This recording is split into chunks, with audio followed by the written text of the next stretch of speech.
அல்லேலூயா, அல்லேலூயா. சந்தோஷமா இருக்கீங்களா? லெந்து காலத்துக்குள்ளாய் கடந்து வந்துட்டோம். உபவாசத்தை பற்றி பேசியிருக்காங்கன்னு. இந்த 40 நாட்கள் என்ன பண்ணணும்?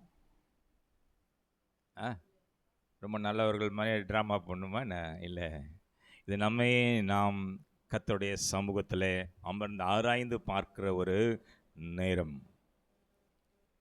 குற்றம் குறைகள் இருக்குன்னு சொன்னால்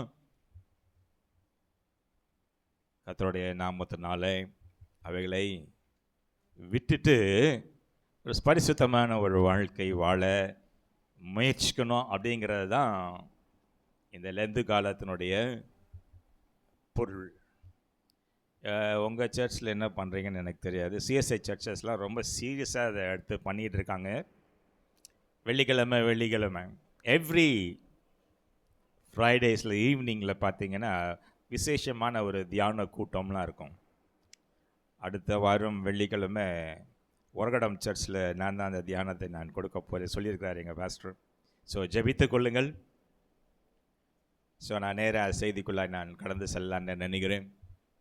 மீண்டுமாய் கர்த்தர் என்னை உங்கள் மத்தியில் கர்த்தருடைய செய்தியை பகிர்ந்து கொள்ளும்படியாய் கர்த்தர் தந்த கிருபைக்காய் கர்த்தருக்கு நன்றி செலுத்துகிறேன். என்னை அன்போடு அழைத்த ஐயாவுக்கு நன்றி செலுத்திக் கொள்ளுகிறேன். உங்கள் அனைவருக்கும் இயேசு கிறிஸ்துவின் நாமத்தினால என் அன்பான வாழ்த்துதல்களை நான் தெரிவித்துக் கொள்ளுகிறேன். இன்றைக்கு கர்த்தர் எனக்கு கொடுத்த தலைப்பு கொஞ்சம் கசப்பான தலைப்பு தான். அது எத்தனை பேருக்கு பிடிக்கும்னு எனக்கு தெரியல. ஆனால் கர்த்தர் என்ன சொன்னார்னா, மகனே போய் கண்டித்து இந்த சத்தியத்தை நீ அவங்க மத்தியில் சொல்லு. கிறிஸ்தவ ஜீவியம் நமக்கெல்லாம் நல்லாவே தெரியும்னு நான் பலமுறை நான் சொல்லியிருக்கிறேன். அது ஒரு லகுவான ஒரு லேசான ஒரு வாழ்க்கை இல்லை. பாடுகள் இருக்கும், பிரச்சனைகள் இருக்கும், போராட்டங்கள் இருக்கும், கண்ணீர் கவலைகள் இருக்கும், வேற என்னெல்லாம் இருக்கும், வியாதிகள் எல்லாம் இருக்கும். எல்லாத்தின் மத்தியிலும் இயேசுவுக்காய் நீங்கள் நிற்கிறீங்களா? இயேசுவுக்காய் நீங்கள் வாழுகிறீர்களா? இன்றைக்கி அந்த தலைப்போ என்னுடைய அந்த பாடலை சார்ந்தது தான். அருமையான ஒரு பாட்டு. அது கவனமாக கேளுங்க. நம்ம கிறிஸ்துவ வாழ்க்கையில் நம்ம என்னெல்லாம் செய்யணும் அப்படின்னு சொல்லி அந்த சிஸ்டர் ரொம்ப அழகாக பாடியிருக்காங்க. நான் செய்தி நேரத்தில் அவங்க என்னென்ன நிறைய சொல்லியிருக்காங்க, 1 2 இல்லை. ஸோ பாடலை கவனமாக கேளுங்க. கண்டிப்பாக என்னம்மா கேள்வி கேட்பேன். அதில் என்னென்ன காரியங்களை குறித்து அவங்க சொன்னாங்கன்னு சொல்லி நான் கண்டிப்பாக கேள்வி கேட்பேன். உங்களை கண்களை மூடி கருத்தாய் அந்த பாடலை நீங்கள் கேட்கும்படியாய் நான் கேட்டுக்கொள்ளுகிறேன். பாடல் முடிந்த பிறகு நான் செய்திக்குள்ளாய் நான் கடந்து சொல்லுகிறேன். பாடல் தான் செய்தியின் சாரம்.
எங்களை நேசிக்கிற நல்ல கர்த்தாவே, இந்த மன மகிழ்ச்சி நோய் நாள் காலை வேளைக்காய் நாங்கள் நன்றி செலுத்துகிறோம் ரட்சா. கடந்து வந்த பாதைகளை நாங்கள் திரும்பி பார்க்கிறோம் சுவாமி. கடந்த வாரம் முழுவதுமாய் நீர் எங்களை கண்ணின் கருவழியைப் போல எங்களை பாதுகாத்து வழிநடத்தி வந்த தயவுக்காய் நன்றி செலுத்துகிறோம்ப்பா. இந்த பிப்ரவரி மாதம் முழுவதுமாய் கர்த்தாவே எங்களுக்கு நீர் போதுமானவராய் இருந்திருக்கிறீங்களே, நன்றி செலுத்துகிறேன். தந்திருக்கிற சரீர சுகத்துக்காய், பலத்துக்காய், ஆயுளுக்காய் நன்றி செலுத்துகிறேன் ராஜா. இப்பொழுதும் கர்த்தாவே, இந்த மாதத்தின் கடைசி வாரத்தில் கர்த்தாவே இப்படி சத்தியத்தை கேட்கும்படியாய், இப்படி ஆராதனையிலே பங்கு பெறும்படியாய் ஓடி வந்திருக்கிற பிள்ளைகளை இப்படி கரத்தில் நான் கொடுத்து ஜெபிக்கிறப்பா. வந்தவர்கள் வந்த வண்ணமாய் செல்லாதபடி இப்படிய வார்த்தை என்னும் மன்னாவினாலே திருப்தியாய் போஷிக்கப்பட்டவர்களாய் இந்த உலகத்துக்குள்ளாய் கடந்து செல்லும்படியான கிருபைகளை தாங்க. அருமையான ஒரு தலைப்பின் கீழாய் ராஜா நாங்கள் தியானிக்க இருக்கிறோம் சுவாமி. பாட்டிய அந்த பாடலின் கேட்ட வண்ணமாய் கர்த்தாவே உமக்காய் நாங்கள் ஜீவிக்கிறோமா, கர்த்தாவே உம்முடைய சொற்படி கேட்டு நாங்கள் நடக்கிறோமா என்று கர்த்தாவே எங்களை நாங்கள் ஆராய்ந்து பார்க்கத்தக்கதான ஒரு தருணத்தை நீர் எங்களுக்கு தந்தமைக்காய் நன்றி செலுத்துகிறேன். இப்பொழுதும் கர்த்தாவே நாங்கள் எங்களை தாழ்த்தி உம்முடைய சமூகத்தில் நாங்கள் காத்திருக்கிறோம். எங்களை சிந்தனைகளை ஒருமுகப்படுத்தினவர்களாய் கர்த்தாவே உம்முடைய மெல்லிய சத்தத்திற்காய் நாங்கள் காத்திருக்கிறோம் ராஜா. அடியானை மூடி கர்த்தாவே நீர் வெளிப்படுங்க, நீர் வெளிப்படும் ராஜா. நீர் எங்களோடு பேசுகிற ஒரு நேரம் கர்த்தாவே, நீர் எங்களோடு இடைப்படுகிற ஒரு நேரம் ராஜா. நீர் பேசும், நீர் பேசும் நாங்கள் கேட்கிறோம். இயேசுவின் மூலம் ஜெபம் கேளும் எங்கள் ஜீவனுள்ள நல்ல பிதாவே, ஆமென், ஆமென், ஆமென். பாட்டு கேட்டீங்களா? சத்தத்தை காணவே. இயேசுவுக்காய் ஒவ்வொரு நாளும் வாழ்றீங்களா? அவர் சொற்படி கேட்டு நீங்கள் நித்தமும் நடக்கிறீங்களா? நிறைய லிஸ்ட் அவுட் பண்ணியிருக்காங்க அந்த அம்மா. இல்லை, ஃபஸ்ட்டு அந்த அம்மா என்ன சொல்கிறாங்கன்னா, அன்பை குறித்து பேசுகிறாங்கல்ல. அவருடைய அன்பு நம்ம இடத்துல காணப்படுகிறது தான். இல்லை, அதிகாலையில் நீங்கள் அவரை தேடுறீங்களா? இல்லை, நீர்க்கால்களின் ஓரமாய் நடப்பட்டு தன் காலத்தில் தன் கனியை தருகிற இலை உதிராதிருக்கிற மரத்தை போல நீங்கள் இருக்கீங்களா? கடைசியாக பாடி முடிக்கும் போது ஓடுங்க, சர்ச்சை ஓடிருங்கன்னு சொல்லலை, உலகத்துக்குள்ளாய் போங்க, என்னை குறித்து மற்றவர்களுக்கு சொல்லுங்க, போங்க சொல்லுங்கன்னு சொல்லி பாடலை முடிச்சுட்டாங்க. இதெல்லாம் நம்ம செய்கிறோமா அப்படின்றத கொஞ்சம் நம்ம ஆராய்ந்து பார்க்கலாமா? இன்னைக்கு என்ன சிஸ்டர், என்னம்மா கடினமான பாதைன்னு நீங்களே ஆரம்பத்திலே சொல்லிட்டீங்கயா. கிறிஸ்தவ ஜீவியம் என்பது அது மலர் படுக்கை அல்ல. It is not a bed of roses. ஆங்கிலத்தில் ரொம்ப அழகாக சொல்லுவாங்க, அது மலர் படுக்கை இல்லை. முள் இருக்கும், குத்தும், சம்டைம்ஸில் பிளேடு இருக்கும், வெட்டும். ஆனாலும் கர்த்தர் உங்களை எந்த ஒரு சூழ்நிலையிலும் அவர் கைவிடுகிற தேவன் இல்லை. ஐயா அழகாக சொன்னாங்க, வீடில் வீடு கூட தருவான்னு சொல்லியிருக்கிறாங்கல்ல. விசுவாசிக்கிறீங்களா? விசுவாசிக்கிறீங்களா? ஆமாம், விசுவாசம் இல்லாத ஜீவியம் அது செத்தது. கர்த்தரை நான் நம்புகிறேன், விசுவாசிக்கிறேன்னு சொல்லிட்டு உங்கள் நடைமுறை வாழ்க்கையில் நீங்கள் அவருக்காக நீங்கள் ஜீவிக்கலைன்னு சொன்னால் நீங்கள் வாழ்கிறது வேஸ்ட்டு. இல்லை, வேதம் தெளிவாக சொல்லுமா, உலகத்துக்கு ஒத்த வேஷம் தெரியாதுங்க. இல்லை, மீண்டுமாய் கர்த்தர் வரப்போகிறார். என்ன பிரதர், ராஜாவாய் வரப்போகிறார், நியாயாதிபதியாய் வரப்போகிறார். சின்ன குழந்தையா வந்தால் ஏமாத்தலாம் நினைக்காதீங்க. அன்பின் தெய்வம் தான் நான் இல்லைன்னு சொல்ல, it's a God of compassion நான் இல்லைன்னு சொல்ல, மனதுருக்கத்தின் தெய்வம் தான் நான் இல்லைன்னு சொல்லலை. ஆனால் வெளிப்படுத்தின விசேஷத்தில் கடைசியில் என்ன சொல்கிறாருன்னா, இதோ நான் சீக்கிரமாய் வருகிறேன். ஞாபகம் இருக்கா? அவனவனுக்கு தக்க கிரியைக்கு தக்க பலனை என்னோடு கூட வருகிறது. I'm going to judge you. இல்லை, மீண்டுமா உங்களுக்கு அவர் சிலுவையில் தன் ஜீவனை கொடுக்க வர போகிறது இல்லை. அவர் ராஜாதி ராஜாவாய், நியாயாதிபதியாய், நியாயம் தீர்க்கிறவராய் அவர் மீண்டுமாய் வரப்போகிறார். அவருடைய வருகையில் எப்படி காணப்படுகிறீங்க? எப்படி காணப்பட போகிறீர்கள்? அதுதான் இன்னைக்கு நம்ம பார்க்க போறோம். கர்த்தர் எதிர்பார்க்கிற காரியம்னா சாட்சி உள்ள ஒரு ஜீவியம். பலமுறை நான் பிரசங்கம் பண்ணும்போது நான் சொல்லியிருக்கிறேன் உங்களிடத்துல, கிறிஸ்தவன்னா என்னன்னு உங்களுக்கு விளக்கு சொல்லியிருக்கேன், மறந்துருப்பீங்க. நம்ம 2 காது வச்சுக்கிறோமே, அப்படி ஒன்றில் வாங்கி ஒன்றில் சைஸ் அவுட்டுன்னு இருக்குது இல்லை? தம்பி சிரிக்கிறா. கிறிஸ்தவன்னா என்ன தம்பி? போச்சுரா, ஆரம்பிச்சிட்டாரா நம்மளை இன்னைக்கு. இந்த பக்கம்லாம் பார்த்து கேட்டுன்னு இருப்பார், அந்த பக்கமாக கேட்குறாரு. ஐயா சொன்னார் ஆளை மாற்றி உட்கார வைக்க போகிறாரா? உட்கார வைக்கிட்டு. Very good, right. கிறிஸ்தவன்னா யாரு? என்னது? ஐயோயோ, தம்பி சொல்கிறோம் பாடு உள்ள. சின்ன பையன் பேசுகிற பயிற்சி பார்த்தீங்களா? கிறிஸ்தவனும் பாடு உள்ள ஒன்றும். அப்படியா? யாருக்கு தெரியும்? சொல்லியிருக்கேன், விளக்கிட்டு போயிருக்கேன் நான். கிறிஸ்தவள் அப்படின்னா யாரு, கிறிஸ்தவன் அப்படின்னா யாருன்னு சொல்லிட்டு போயிருக்கேன். கிறிஸ்து அவன், அவன் தான் கிறிஸ்தவன். கிறிஸ்து அவள், அவள் தான் கிறிஸ்தவள். உங்களுடைய வாழ்க்கையில் மற்றவர்கள் இயேசுவை பார்க்கிறாங்களா? இயேசுவின் குணங்கள் நம் மத்தியில் வாழ்க்கையிலே காணப்படுகிறதா? இருக்கா? சிலுவையில் அரைஞ்சிடுவாங்க ஐயா, இல்லை? இயேசு மாதிரி இருந்தால் சிலுவையில் அரைஞ்சிடுவாங்களே. கர்த்தர் சொல்லியிருக்காருங்க, வேதம் தெளிவாக சொல்லுது, நமக்கு பாடுகள் இந்த உலகத்தில் உண்டு, ஆனாலும் ஏன் சொல்ல மாட்டேங்கிறீங்க? திறன் கொள்ளுங்கள், நான் உலகத்தை ஜெயித்தேன், நான் ஜெயிச்ச மாதிரி நீங்களும் என்ன பண்ணுவீங்க? Yes, that's a promise God gives you. ஆனால் கர்த்தர், நான் ஏற்கனவே சொல்கிறேன், நான் பலமுறை திரும்ப சொல்கிறேன், ஆசீர்வாதங்கள் வேணும்னு ஆசைப்படுகிறோம்ல, வாக்குத்தத்தங்கள் நம்ம வாழ்க்கையில் நிறைவேறணும்னு ஆசைப்படுகிறோம். ஆனால் வாக்குத்தத்தங்களையும் ஆசீர்வாதங்களையும் கர்த்தர் சும்மா தருவது இல்லை. எப்படி தருவாரா? என்ன இல்லை, காதில் குச்சி விட்டு கொடையலான்னு நினைக்கிறேன் ஒவ்வொருத்தருங்கள. வாரம் சத்தியத்தை கேட்டுட்டு சௌகரியமாக மறந்து போயிடுறதுல, அப்படி தானே?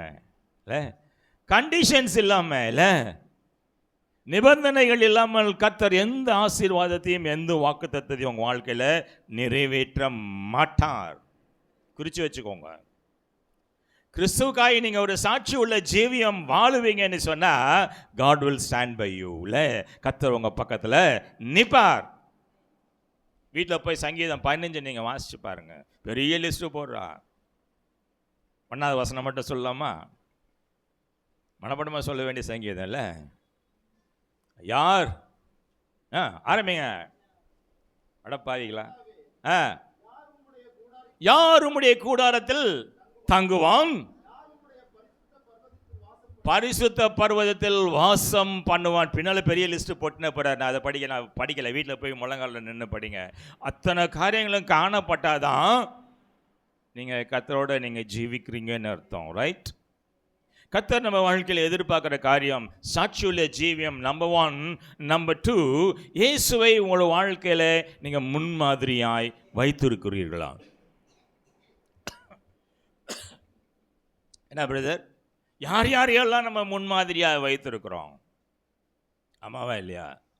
ஒருத்தன் கிழிஞ்சு போன பேண்ட் போட்டால் எல்லாம் கிழிஞ்சு போன பேண்ட்டு, ரைட்டா? அண்மையில் பாண்டிச்சேரி போயிட்டு வந்திருந்தேன். எனக்கு வந்தால் கோவம் கொஞ்சம் நஞ்சம் இல்லை. பார்த்தீங்கன்னா அங்கே தெரு ஃபுல்லாக லாந்தின்னு இருக்குது. ஆண்கள் ஏன் கெட்டு போக மாட்டாங்கன்னா அவங்க பாண்டிச்சேரி போனால் தான் தெரியுது, ரைட்?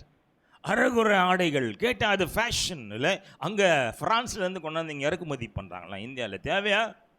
தேவையாமா? இன்றைக்கி பல விதங்களில் அலங்கோலமாய் இல்லை உலகத்துக்கு தக்க மாதிரி வேஷம் போட்டுட்டு திரிஞ்சின்னு இருக்கிறோம் இல்லை. கேட்டால் ஃபேஷன் அப்படின்னு சொல்லிடுறோம் இல்லை. இயேசுவை உங்கள் வாழ்க்கையில் நீங்கள் பிரதிபலிக்கவில்லை என்று சொன்னால் உங்கள் வாழ்க்கை வீண். இட்ஸ் அ வேஸ்ட் இல்லை. வருகிற தேவன், நியாயாதிபதியாக வருகிற தேவன் ஒன்று தான் கேட்பாரான், மகனே மகளே, உனக்காக என்னுடைய கடைசி சொட்டு ரத்தத்தை நான் சிலுவையில் சிந்தி கொடுத்திருக்கிறேன். மீட்பை இலவசமாய் நான் உனக்காய் சம்பாதித்து வைத்திருக்கிறேன். என் இரத்தத்தால் உன் பாவங்களை நான் கழுவி இருக்கிறேன் இல்லை. எனக்காக நீ என்ன செய்தா என்ன கேட்பாரா? வெறும் கையா போய் நிற்க போறீங்களா? கர்த்தருடைய ஆசை என்ன தெரியுங்களா? அது ஆசை இல்லை, அது பெரிய பேராசை. ஒருவரும் கெட்டு போகக்கூடாதான். அல்லேலூயா. ஆமாம், இந்த இந்த பகுதியில் இன்னும் கிறிஸ்துவை அறியாதவர்கள் நிறைய பேர் இருக்கிறாங்களே, சொல்லியிருக்கீங்களா? அட்லீஸ்ட் உங்களுடைய வாழ்க்கையை பார்த்து அவங்க கிறிஸ்துவை அவங்க கண்டிருக்கிறார்களா? கண்டிருக்காங்களா? நான் இந்த 97 நான் பிரச்சனையில் மாட்டும் போது அந்த சிஐடி போலீஸ் ஜான் ரோஸ் என்று சொல்லக்கூடிய ஒரு கிறிஸ்தவர் தான் அவர் தான் அந்த கேஸ் எடுத்து நடத்தியிருக்கிறார், விசாரிச்சிருக்கிறார். கடைசியாக சார்ஜ் ஷீட் போட்ட பிறகு எங்கள் வீட்டுக்கு வந்திருந்தாங்க. எங்கள் அப்பா என்ன நம்பலைங்க. நல்ல ஒரு அதிகாரியாக இருந்துட்டாரான்னு தான் சொல்ல, தம்பி நீ தெரியாமல் எங்கேயாவது ஒரு இடத்துல தப்பு பண்ணியிருப்படா, இல்லைன்னா எங்கேயாவது கவனக்குறைவாக நீ இருந்திருப்ப, உன் கவனக்குறைவை மற்றவன் பயன்படுத்தியிருப்பான், அதுவும் தப்புடான்னு சொல்லுவார். என்னைக்கு போலீஸில் சார்ஜ் ஷீட்டில் உன் பேர் இல்லையோ, குற்றப்பத்திரிகையில் என்றைக்கு உன் பேர் வரலையோ அன்னைக்கு தான் நான் நம்புவேன்னு சொல்லி 9 ஆண்டுகளில் நான் பாடுகளுக்குள்ளாக நான் கடந்து சென்ற நாட்கள் உண்டு. அதில் 3 ஆண்டுகள் ரொம்ப வேதனையான நாட்கள். போலீஸில் அந்த ரிப்போர்ட்டை கொடுக்கும்போது அவங்க எல்லாத்தையும் முடிச்சுட்டாங்க, இன்வெஸ்டிகேஷன்லாம் முடிச்சுட்டு, அவங்களுடைய என்ன சொல்லுவீங்க புலன் விசாரிப்பெல்லாம் முடிச்சுட்டு சார்ஜ் ஷீட் போட்டாங்க. 14 பேர் மேலே சார்ஜ் ஷீட் போட்டிருக்காங்க. அந்த செய்தியை சொல்கிறதுக்கு அந்த போலீஸ்காரர் எங்கள் வீட்டுக்கு வந்திருந்தார். ரொம்ப பெருமையாகி நான் இந்த என்ன சொல்லுவீங்க இந்த ஆல்டர்லேருந்து நான் பேசுகிறேன். அவர் சொன்னார், சார் உங்களை பற்றி நாங்கள் விசாரித்தோம், நீங்கள் பணி செய்த எல்லா இடத்துலையும் உங்களை பற்றி நாங்கள் விசாரித்தோம். சிபிஎஸ்சி ஸ்கூலில் கொஞ்ச நாள் வேலை பார்த்தேன், அந்த ஸ்கூலில் போய் விசாரிச்சிருக்காங்க. ஃபஸ்ட்டு கவர்மெண்ட் ஸ்கூலில் நான் ஜாயின் பண்ணும்போது திருவண்ணாமலை மாவட்டத்தில் ஒரு சின்ன ஊரில் தான் போய் ஜாயின் பண்ணேன். அங்கே போய் விசாரிச்சிருக்காங்க. எங்கெல்லாம் நான் வேலை செஞ்சேனோ அங்கெல்லாம் போய் என்னை பற்றி விசாரிச்சிருக்காங்க. அவர் நல்லவரா கெட்டவரா, இந்த தவறை செய்யக்கூடியவரா அப்படி விசாரிச்சிருக்காங்க. அவர் சொன்னார், நான் சென்ற இடத்துலலாம் விசாரித்த இடத்துலலாம் அவங்க 3 காரியம் சொன்னாங்க பிரதர். ரியலி அவர் கிறிஸ்டியன். அவர் சொன்னார், நான் ரொம்ப பெருமைப்படுகிறேன், நல்ல ஒரு கிறிஸ்தவ ஜீவியம் நீங்கள் வாழ்ந்துருக்குறீங்க, உங்களுடைய சாட்சியை கேட்டு நான் ரொம்ப பிரமித்து போனேன்னு சொன்னார். அவர் என்ன சொன்னார்னா, நம்பர் 1 ரொம்ப ஜாலியான ஆள் இல்லை, அவர் எங்கே இருக்காரோ அங்கே சிரிச்சுனே இருப்பாங்க, ஜோக் அடிச்சுனே இருப்பார் இல்லை. தட் இஸ் அதான் என்னுடைய நேச்சர். சென்ஸ் ஆஃப் ஹியூமர் எனக்கு ரொம்ப ஜாஸ்தி. எங்கே இருக்கணும் அங்கே சுற்றி உட்காந்து நான் ஜோக்கர் அந்த பேக்குன்னு சொல்லுவாங்க, என்ன சிரிச்சுனே இருப்பான் இல்லை, எல்லாரையும் சிரிக்க வச்சுன்னு இருப்பார், சீரியஸாகவே இருக்க மாட்டார் அவர். 2வது அவங்க சொன்ன காரியம் என்னென்னா, ஓடி ஓடி ஏழைகளுக்காய் உதவி செய்கிற ஒரு மனிதன், கேட்காமே போய் உதவி செய்கிற மனிதன். 3வது என்ன சொன்னது தான் எனக்கு ரொம்ப பிடிச்ச சமாச்சாரம், he was a true Christian. அவர் உண்மையான ஒரு கிறிஸ்தவன். ஆமென். உங்களை பார்த்து சொல்லுவாங்களா? அப்போ எங்கள் அப்பா அவர் இடைமறித்து கேட்ட கேள்வி அதுதான். ஓகே சார், எல்லாம் ரைட்டு, சார்ஜ் ஷீட் போட்டேன்றீங்க, என் பையன் பேர் அந்த சார்ஜ் ஷீட்டில் இருக்குதான், குற்றப்பத்திரிகையில் என் பையன் பேர் இருக்கான்னு கேட்டான். இல்லைன்னு சொன்னோன்னே எனக்கு கட்டி பிடிச்சி எங்கள் அப்பா அழுதார். அதுக்கப்புறம் அவர் உயிரோடு இருந்தது 2 மாதம் தான், இறந்து போனார், ஹார்ட் அட்டாக்ல இறந்து போனார். கிறிஸ்துவுக்காய் சாட்சி உள்ள ஒரு ஜீவியம் நீங்கள் வாழ்றீங்களா? கர்த்தர் அதுதான் பார்ப்பார்மா. நீங்கள் ஒரு முறை தவறு செய்யும் போது இல்லை, இந்த சிலுவை காயங்கள் பார்த்தீங்கன்னா தலையில் முள்ளுமுடி இல்லை, கெட்ட சிந்தனை நமக்கு வரும்போது அதுக்காக தண்டனையை அவர் ஏற்றுக்கினாரா? ஆணியை வச்சு முள் இல்லை, அதை பற்றி நான் இன்னொரு நாள் பேசுகிறேன். நான் பேசுகிறேன், டைம் ஆயிரும் அது ரைட்டா. பாடு மரணங்கள் க்ரூஷியேட்டிங் பெயின்னு சொல்லுவாங்க, அதை விவரித்து சொல்ல முடியாத ஒரு வலின்னு சொல்லுவாங்க. பிரசன வேதனையை காட்டிலும் மேலான ஒரு வலியா. ஒருத்தர் கொஞ்சம் கொஞ்சமாக சாவுறது ரைட்டா, ஒரேடியாக சத்துறது நல்லதா பிரதர்? ஒரேடியாக போட்டு தள்ளு, ஒரேடியாக சத்துறது பெட்டர் இல்லை. அணுவாய் சித்திரவதையை அவர் அனுபவித்து கொஞ்சம் கொஞ்சமாக சாகிறாராம். பிறக்கும்போதே அவர் இந்த மாதிரி ஒரு மரணத்தை சந்திக்க போகிற நல்ல தெரிந்து பிறந்த ஒரு மனிதன். அல்லேலூயா. உங்களுக்கும் எனக்கும் மரணம் தெரியாது இல்லை, அது மறைக்கப்பட்ட ஒரு பொருளாக இருக்கு இல்லையா. மனிதனுடைய பிறப்பும் இறப்பும் மர்மம்னே சொல்லுவாங்க. எப்போ பிறப்பான், எப்படி பிறப்பான் தெரியாது இல்லை. அதனால ரொம்ப அறிவு ஜீவிகளாக வாழ்ந்துட்டு இருக்கிறோம். காலை தூக்கி விட்டுங்கல. கர்த்தர் கேட்பாரா, மகனே நான் உனக்காய் இந்த உலகத்தில் மனிதனாய் 33 ஆண்டுகள் நான் வாழ்ந்து காட்டி இருக்கிறேன். நீ எப்படி வாழணும்னு நான் வாழ்ந்து காட்டிருக்கிறேன். உன் வலி வேதனைகள் எல்லாம், அவமானம் நிந்த எல்லாத்தையும் நான் அனுபவிச்சிருக்கிறேன். மனிதனாய் நீ படுகின்ற வேதனைகள், கஷ்டங்கள், கண்ணீர், கவலை எல்லாத்துக்கும் காரணம் எனக்கு தெரியும். திராணிக்கு மிஞ்சி, அதாங்க வேதம் சொல்லுதுல்ல, திராணிக்கு மிஞ்சி நான் அவங்கள சோதிக்க மாட்டேன், சோதிக்க விட மாட்டேன்னு கர்த்தர் சொல்றாரா? தெரியுமா? He knows our limits. நம்மளுடைய எல்லை, வரையறை எல்லையை எவ்வளவு தூரத்துக்கு நம்மளால துன்பங்களை தாங்க முடியும்னு அவருக்கு தெரியுமா? ஓடி வந்து உதவி செய்கிற தேவன் இல்லை. சௌகரியமாக எல்லாத்தையும் அனுபவிச்சுட்டு அப்படி கூலா சண்டேல மட்டும் வந்து ஒரு 2 மணி நேரம் உட்காந்து கஷ்டப்படுறோன்னு. ஆமாவா இல்லையா? ஆமாவா இல்லையா? எத்தனை பேர் நீ கரெக்டாக வந்தீங்க? நான் இன்றைக்கி லேட்டு. ஏன்னா லேட்னா எனக்கு பிரச்சனை, வண்டி ப்ராப்ளம் இன்றைக்கி எனக்கு. ஆனால் 2 வண்டியில் ஒரு வண்டி பிரச்சனை, பயங்கர பிரச்சனை. ஸோ ஒரு வழியாக வந்து சேர்ந்தேன்னு வச்சுக்கோங்களேன். ஐயா ரொம்ப டென்ஷனாக இருந்திருப்பாங்க. 9:15 வரேன்னு சொல்லியிருந்தேன். 9:20 தான் நான் உள்ளே வந்து சேர்ந்தேன். இல்லை, ஞாயிற்றுக்கிழமையில் என்னால் ஐ கான் ஸ்டே அட் ஹோம். என்னை கட்டி போட்டாலும் என்னால் வீட்டில் இருக்க முடியும். எங்கேயாவது போய் கர்த்தருடைய செய்தியை யாருக்காவது சொல்லணும். அந்த வாஞ்சை உங்களுக்கு இருக்காமா? கர்த்தர் எதிர்பார்க்குற காரியம் சாட்சி உள்ள ஜீவியம். நம்பர் 1. நம்பர் 2, இயேசுவை உங்கள் வாழ்க்கையில் முன்மாதிரியாய் நீங்கள் வைத்திருக்கிறீர்களா? வசனம் என்ன சொல்லுதுன்னா, அப்போஸ்தலர் 1:8 என்ன சொல்லுது? பூமியின் கடைசி பரியந்தமும் நீங்கள் எனக்கு என்னவா இருப்பீங்களா? சத்தமா? ஆமாம், அதுக்கு அந்த வசனம் கொஞ்சம் முன்பகுதி வேணாம், பின்பகுதி தான் எனக்கு வேணும். முன்பகுதி படிங்க படிங்க படிங்க. பரிசுத்த ஆவி உங்களிடத்தில் வரும் பொழுது எஸ் பூமியின் கடைசி பரியந்தமும் நீங்கள் எனக்கு இதாங்க கர்த்தர் நம்மகிட்ட எதிர்பார்க்கிறது. சாட்சியா இருக்கீங்களா? உலகம் அழிந்து போகின்ற வரையில நீ எனக்கு சாட்சியாய் நீ நிற்பாயா? நிற்பியா? நிற்கிறீங்களா? நிற்போமா? ஆராய்ச்சி பார்த்துக்கோங்க. 1 பேதுரு 1 அதிகாரம் 15-16 வாசிங்களேன். 2வது கர்த்தர் எதிர்பார்க்கிற காரியம் 1 சாட்சி உள்ள ஒரு ஜீவியம். நம்பர் 2, உங்களை அழைத்தவர் பரிசுத்தராய் இருப்பது போல நீங்களும் உங்கள் நடக்கை எல்லாவற்றிலும் இருங்கள். நான் பரிசுத்தர் ஆகையால் நீங்களும் பரிசுத்தராய் இருங்கள். கர்த்தர் ரொம்ப ஆசைப்படுறாரோ?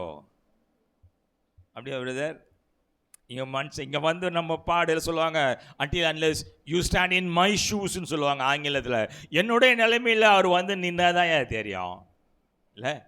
தலைவலி, காய்ச்சல், பழமொழிலாம் வச்சுக்கிறோம்ல. ரொம்ப சப்போர்ட்டிவாக நிறைய பழமொழி வச்சுக்கிறோம். ஏன்னா சிஸ்டர், தலைவலி காய்ச்சல் அவனுக்கு வந்தாதான் தெரியும். இதில் மோசமான வியாதி இருந்தால் பல்லு வலி கேஸ், ரைட்டா? வாய் வீங்கி இருக்கும் இல்லை, ஒத்துக்கவே மாட்டான். போன உடனே தட்டிடுவான் வாயில். ஏன்னா வாயில் வச்சு நீர் டப்புன்னு தட்டிடுவான். ஐயோ யோ யோ யோன்னு கத்தின்னு இருப்பான். பார்த்தா உள்ளே பல்லு வழியில் வீங்கி போயிருக்கும் வாய். நம்ம என்ன வாயில் என்னமோ வச்சின்னு தின்னுக்கிறான். வாயில் என்னடா வச்சுன்னு டப்புன்னு தட்டிடுவான்ல, உயிர் போகிற மாதிரி கத்துவான். இல்லை கத்துவானா? கத்த மாட்டானா? வலிகள் பிரச்சனைகள் நேரத்தில் ஐயா அப்போதான் தெரியும் இல்லை? சாட்சியாய் நிற்கிறீங்களா? நீங்கள் வசிக்கிற பகுதியில், உங்களோட அண்டை அயலகத்தார் மத்தியில் நீங்கள் சாட்சியாய் இல்லை வாழ்கிறீங்களா? 2வது, உங்களை பரிசுத்தமாய் நீங்கள் காத்து கொண்டிருக்கலாம். கைவேலை உள்ள சபையில் கட்டடத்தில் நான் இல்லைன்னு கர்த்தர் சொல்கிறார், ரைட்டா? ஆமாம். ஒருவன் என் ஆலயத்தை கெடுத்தால் சத்தமா நான் அவனை கெடுப்பேன். நீங்களே அந்த ஆலயமாய் இருக்கிறீர்களே. என்னைக்காவது யோசிச்சு பார்த்துருக்கீங்களா பிரதர்? புண்பட்ட மனச பிரதர் சிரிக்கிறார். புண்பட்ட மனச புகையை விட்டு ஆத்தினுக்கிறாரா? ஆறாதுங்க, கேன்சர் வியாதி வந்து செத்து போவேன் போய் அடையாறு போய் பாருங்க, கேன்சர் போய் பாருங்க. பெருந்தேனி தின்னுறியா?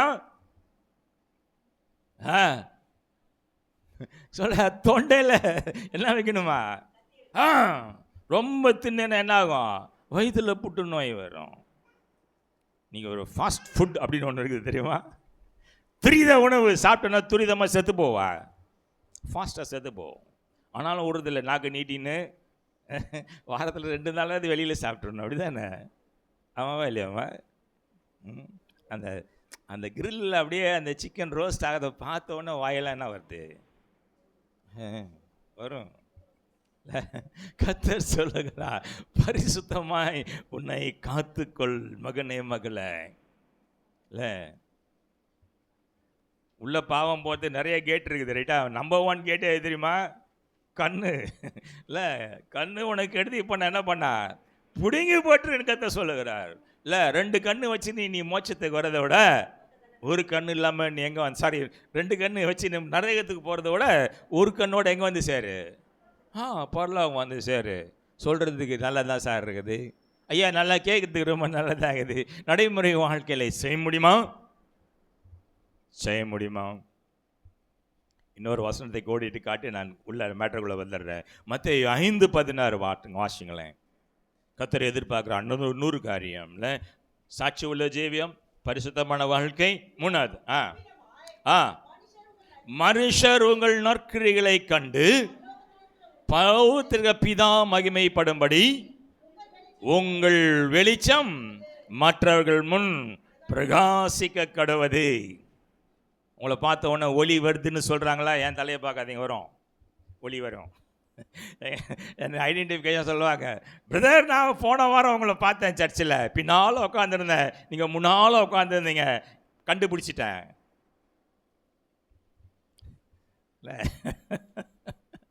அந்த ஒளி இல்லைம்மா, that is not the light. நானே உலகத்துக்கு ஒளியாக இருக்கிறேன். ஒருத்தன் இருளில் இருக்கான்னு சொன்னால் அது பாவத்தில் வாழ்ந்துன்னு இருக்கிறான்னு அர்த்தம், ரைட்டா? பிரகாசமாய் ஒருத்தன் இருக்கிறான்னு சொன்னால் அவன் இடத்துல பாவம் இல்லை என்று அர்த்தம் இல்லை. கர்த்தர் சொல்கிறாரா, என் இடத்துல குற்றம் யாராவது சொல்ல முடியுமான்னு தைரியமாக சேலஞ்ச் பண்ண ஒரே மனிதன் யாருன்னு கேட்டான், இயேசு மாத்திரமே. என்னிட்ட கேட்டால் கூட நான் சொல்ல மாட்டேன். தவறு செய்வது தான் மனித இயல்பு அப்படின்னு சொல்லிடுறோம் இல்லையா? சங்கீதக்காரர் என்ன சொல்கிறார்? என் தாய், முடிச்சிட்டாரு, கதையை முடிச்சிட்டாரு. என் தாய் என்னை பாவத்தில் கற்பம் தரித்தாள். பிறக்கும் போதே நான் பாவியாக பிறந்துடுறேன்யா. அப்புறம் தான் எங்க நான் பாவினா? பிறந்த பிறகு பாவி ஆகிறதுல, பிறக்கும் போதே பாவியாக பிறந்துடுறேன்னு சொல்கிறா இல்லை. ஆனாலும் கர்த்தர் அதுக்கு ஒரு வழி வச்சிருக்காரு இல்லை. உன் பாவம் எப்படி இருக்கான்? ரத்தம் சிகப்பாக இருந்தாலும் வா மகனை, என் ரத்தத்தால் அதை கழுவி என்ன ஆக்குறேன்? வெண்மையாக்குகிறேன். கழுவி இருக்கிறாரா? கழுவி இருக்கிறாரா? கழுவப்பட்டு இருக்கீங்களா? இயேசுடைய ரத்தத்தால் கழுவப்பட்டிருக்கீங்களா? என்ன பதிலே பேச மாட்டேங்கிறீங்களே? என்ன பிரதர், கடினமான ஒரு செய்தி தான். ஆனால் கர்த்தர் என்ன சொல்கிறாருன்னா, நீங்கள் வாங்க, வருத்தப்பட்டு பாரம் சுமக்கிறவங்களே, நீங்கள் எல்லாரும் என் இடத்துல வாங்க, நான் உங்களுக்கு இளைப்பாறுதலை நான் தருகிறேன். பின்னால் ஒரு வசனம் ரொம்ப நல்லா இருக்கும், என் சுமை லகுவாக இருக்குமா. நீ உலக பிரகாரமாக நீ தூக்கி சுமக்கின்ற பாரம் அழுத்தம். நான் கர்த்தருக்காய் நீ பாரத்தை சுமக்கிறேன்னு சொன்னால் அது எப்படி இருக்குமா? லகுவாக இருக்கும். நான் சொல்லலம்மா, வேதம் சொல்லுது, கர்த்தருடைய வார்த்தை, கர்த்தருடைய வார்த்தை இல்லை. சுவிசேஷத்தை அறிவிக்க வேண்டியது நம்ம மேலே விழுந்த கடமை என்று பவுல் சொல்கிறாரு. அதை செய்யலைன்னு சொன்னால், நான் அந்த வார்த்தை சொல்ல மாட்டேன், எங்கள் பாட்டியம்மா சொல்லி கொடுத்துக்கிறாங்கல்ல, ஐயோ சொல்லக்கூடாது இல்லை. நீங்கள் அதை செய்யலைன்னு சொன்னால் உங்களுக்கு ஐயோ. கர்த்தருடைய பார்வையில் நீங்கள் போய் நிற்கும் போது தான் கேட்பாரா, எனக்காக எத்தனை ஆத்துமாக்கள் நீ ஆதாயப்படுத்தினா மகனே மகளே இல்லை. கேட்பாருங்க, கணக்கு கேட்குறது கண்டிப்பாக கணக்கு கேட்குவார். சிஸ்டர், பணி செய்கிற இடத்துல, வேலை செய்கிற இடத்துல இயேசுவை பற்றி யார்ட்டா சொல்லியிருக்கியாமா? வெக்கம் இல்லை, பயம், ஏதாவது சொல்லிடுவாங்களா? எனக்கு பயப்படாதங்க, பயப்படாதங்க. நீங்கள் சொல்லலைன்னு சொன்னால், அப்படி நீங்கள் சொல்லலைன்னா பரவாயில்ல, நீங்கள் வாழ்கின்ற வாழ்க்கை பரிசுத்தமான ஒரு வாழ்க்கையாக இருந்தால் ஆட்டோமேட்டிக்காக அவங்க யாரை பார்ப்பாங்க? இயேசுவை பார்ப்பார்கள். கிறிஸ்தவர்களுக்கு இன்றைக்கு உலகம் எதிர்பார்க்குற காரியம் என்ன தெரியுமா? கிறிஸ்தவர்கள் சொன்னால் ரொம்ப அன்பானவங்க, ரைட்டா சிஸ்டர், ரைட்டா பிரதர், ரொம்ப அன்பான மக்கள் இல்லை, அக்கறையாக நம்மளை விசாரிக்கிறவங்க, உதவி செய்கிறவங்கன்னு சொல்லுவாங்க. செய்கிறீங்களா? அன்பு காட்டுறீங்களா? அதான் பின்னால் நான் கோடிட்டு காட்ட விரும்புகிறேன். இந்த வேதத்தில் இல்லை, நம்ம கையில் கொடுத்துருக்க இந்த வேதத்தில் கிறிஸ்துவுக்காய் சாட்சி உள்ள ஜீவியம் ஜீவித்த 3 பேரை கோடிட்டு காட்டி நான் செய்தியை நான் முடிக்கிறேன். ரைட், முதல் பார்த்தீங்கன்னா ரூத். பழைய ஏற்பாட்டில் நியாயாதிபதிக்கு பின்னால் வருது, அதை திறந்து வச்சுக்கோங்க. இந்த ரூத்தோட கதை எத்தனை பேர்த்துக்கு தெரியாது? முதல்ல சொல்லிடுங்க பெஸ்ட்டு. என்ன நான் மாட்டுக்கு நீங்கள் ரூத் கதை தெரியும்னு சொல்லிட்டு நான் உள்ளே போகக்கூடாதுல்ல. ரூத் கதை தெரியுமா பிரதர்? ரூத்னா யாருன்னு கேட்குறீங்களா? ஐயோ ஒருத்தர் கேட்குறாரு, யாரும் தெரியல பிரதர். வீட்டில் போய் அதை படித்து பாருங்க. 4 அதிகாரம் தான், ரொம்ப அதிகமாக இல்லை. வீட்டில் போய் நீங்கள் அதை படித்து பாருங்க. அவர் அந்நிய ஸ்திரீ இல்லை, அந்நிய ஸ்திரீ தான். நகோமி அப்படின்னு சொல்கிற ஒரு அம்மா.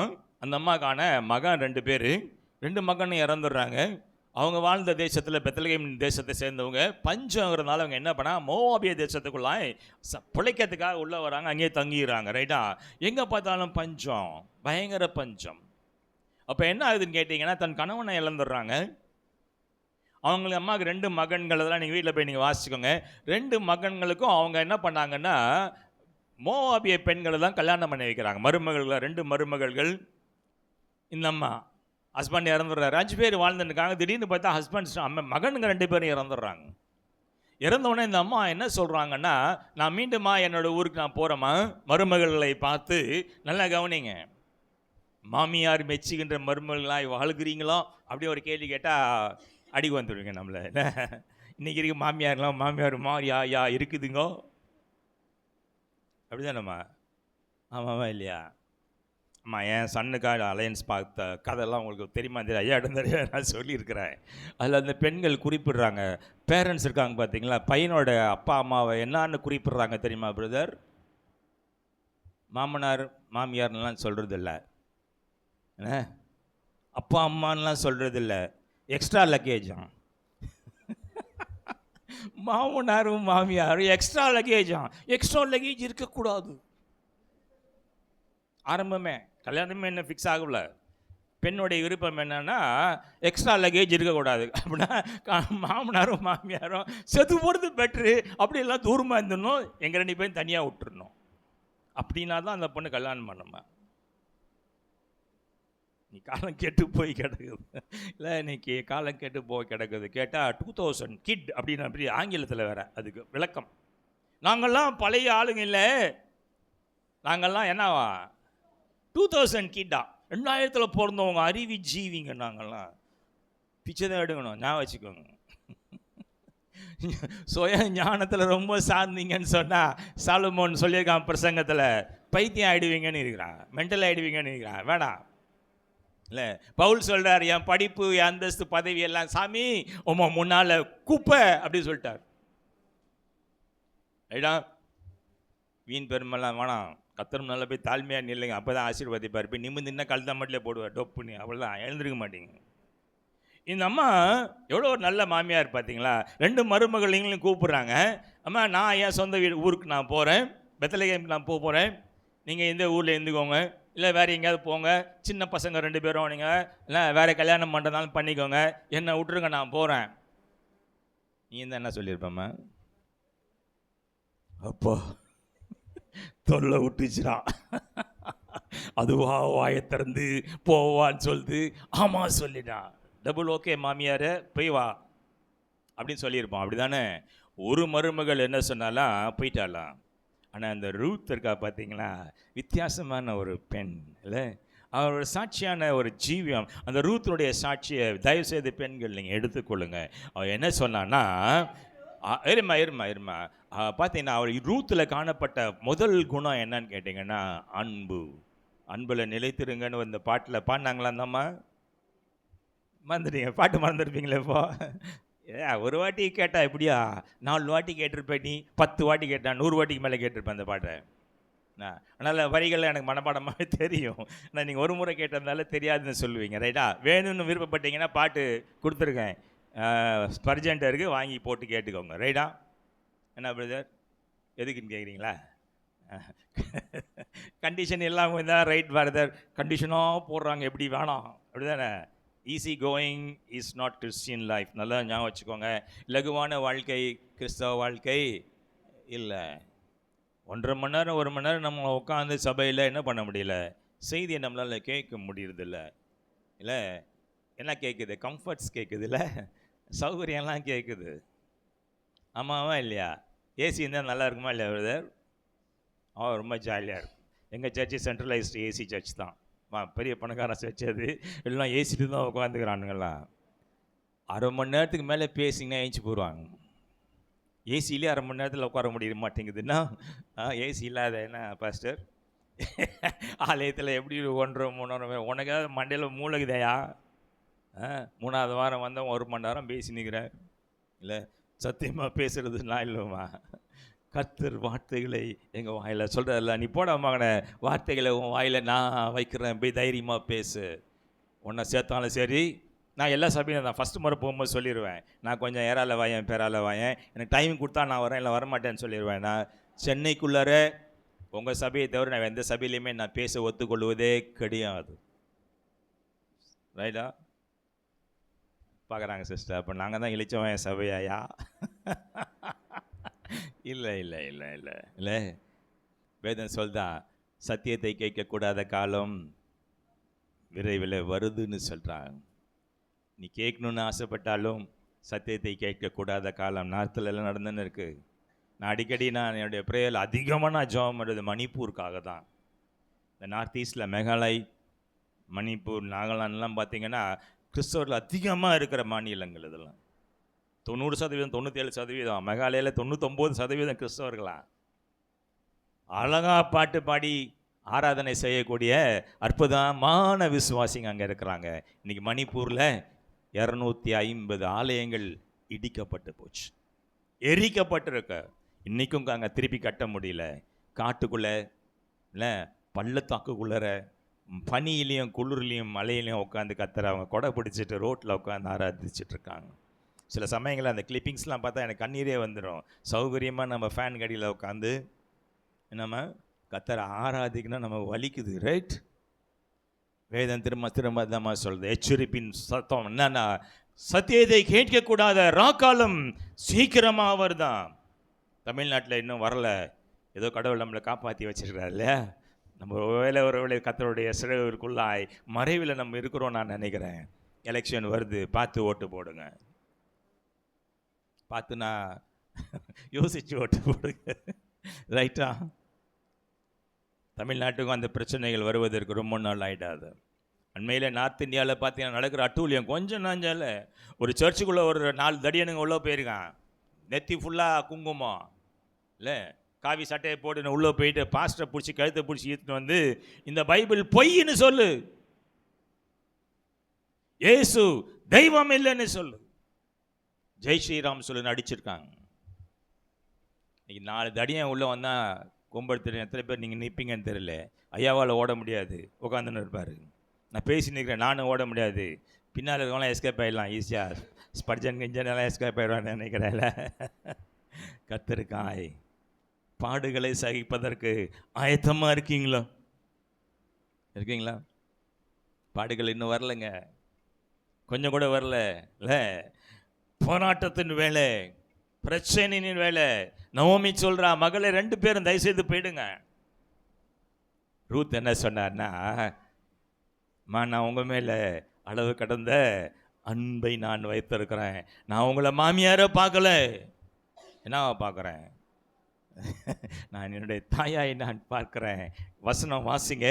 ஃபஸ்ட்டு பார்த்தீங்கன்னா ரூத்தினுடைய அன்பு 1ஆம் அதிகாரம் 16, 17 வாசிங்க.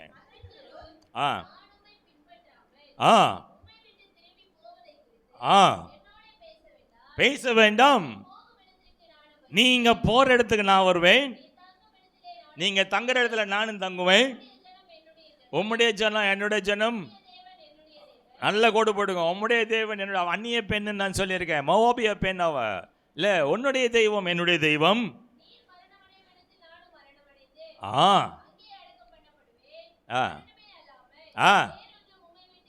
அல்லேலூயா, அல்லேலூயா.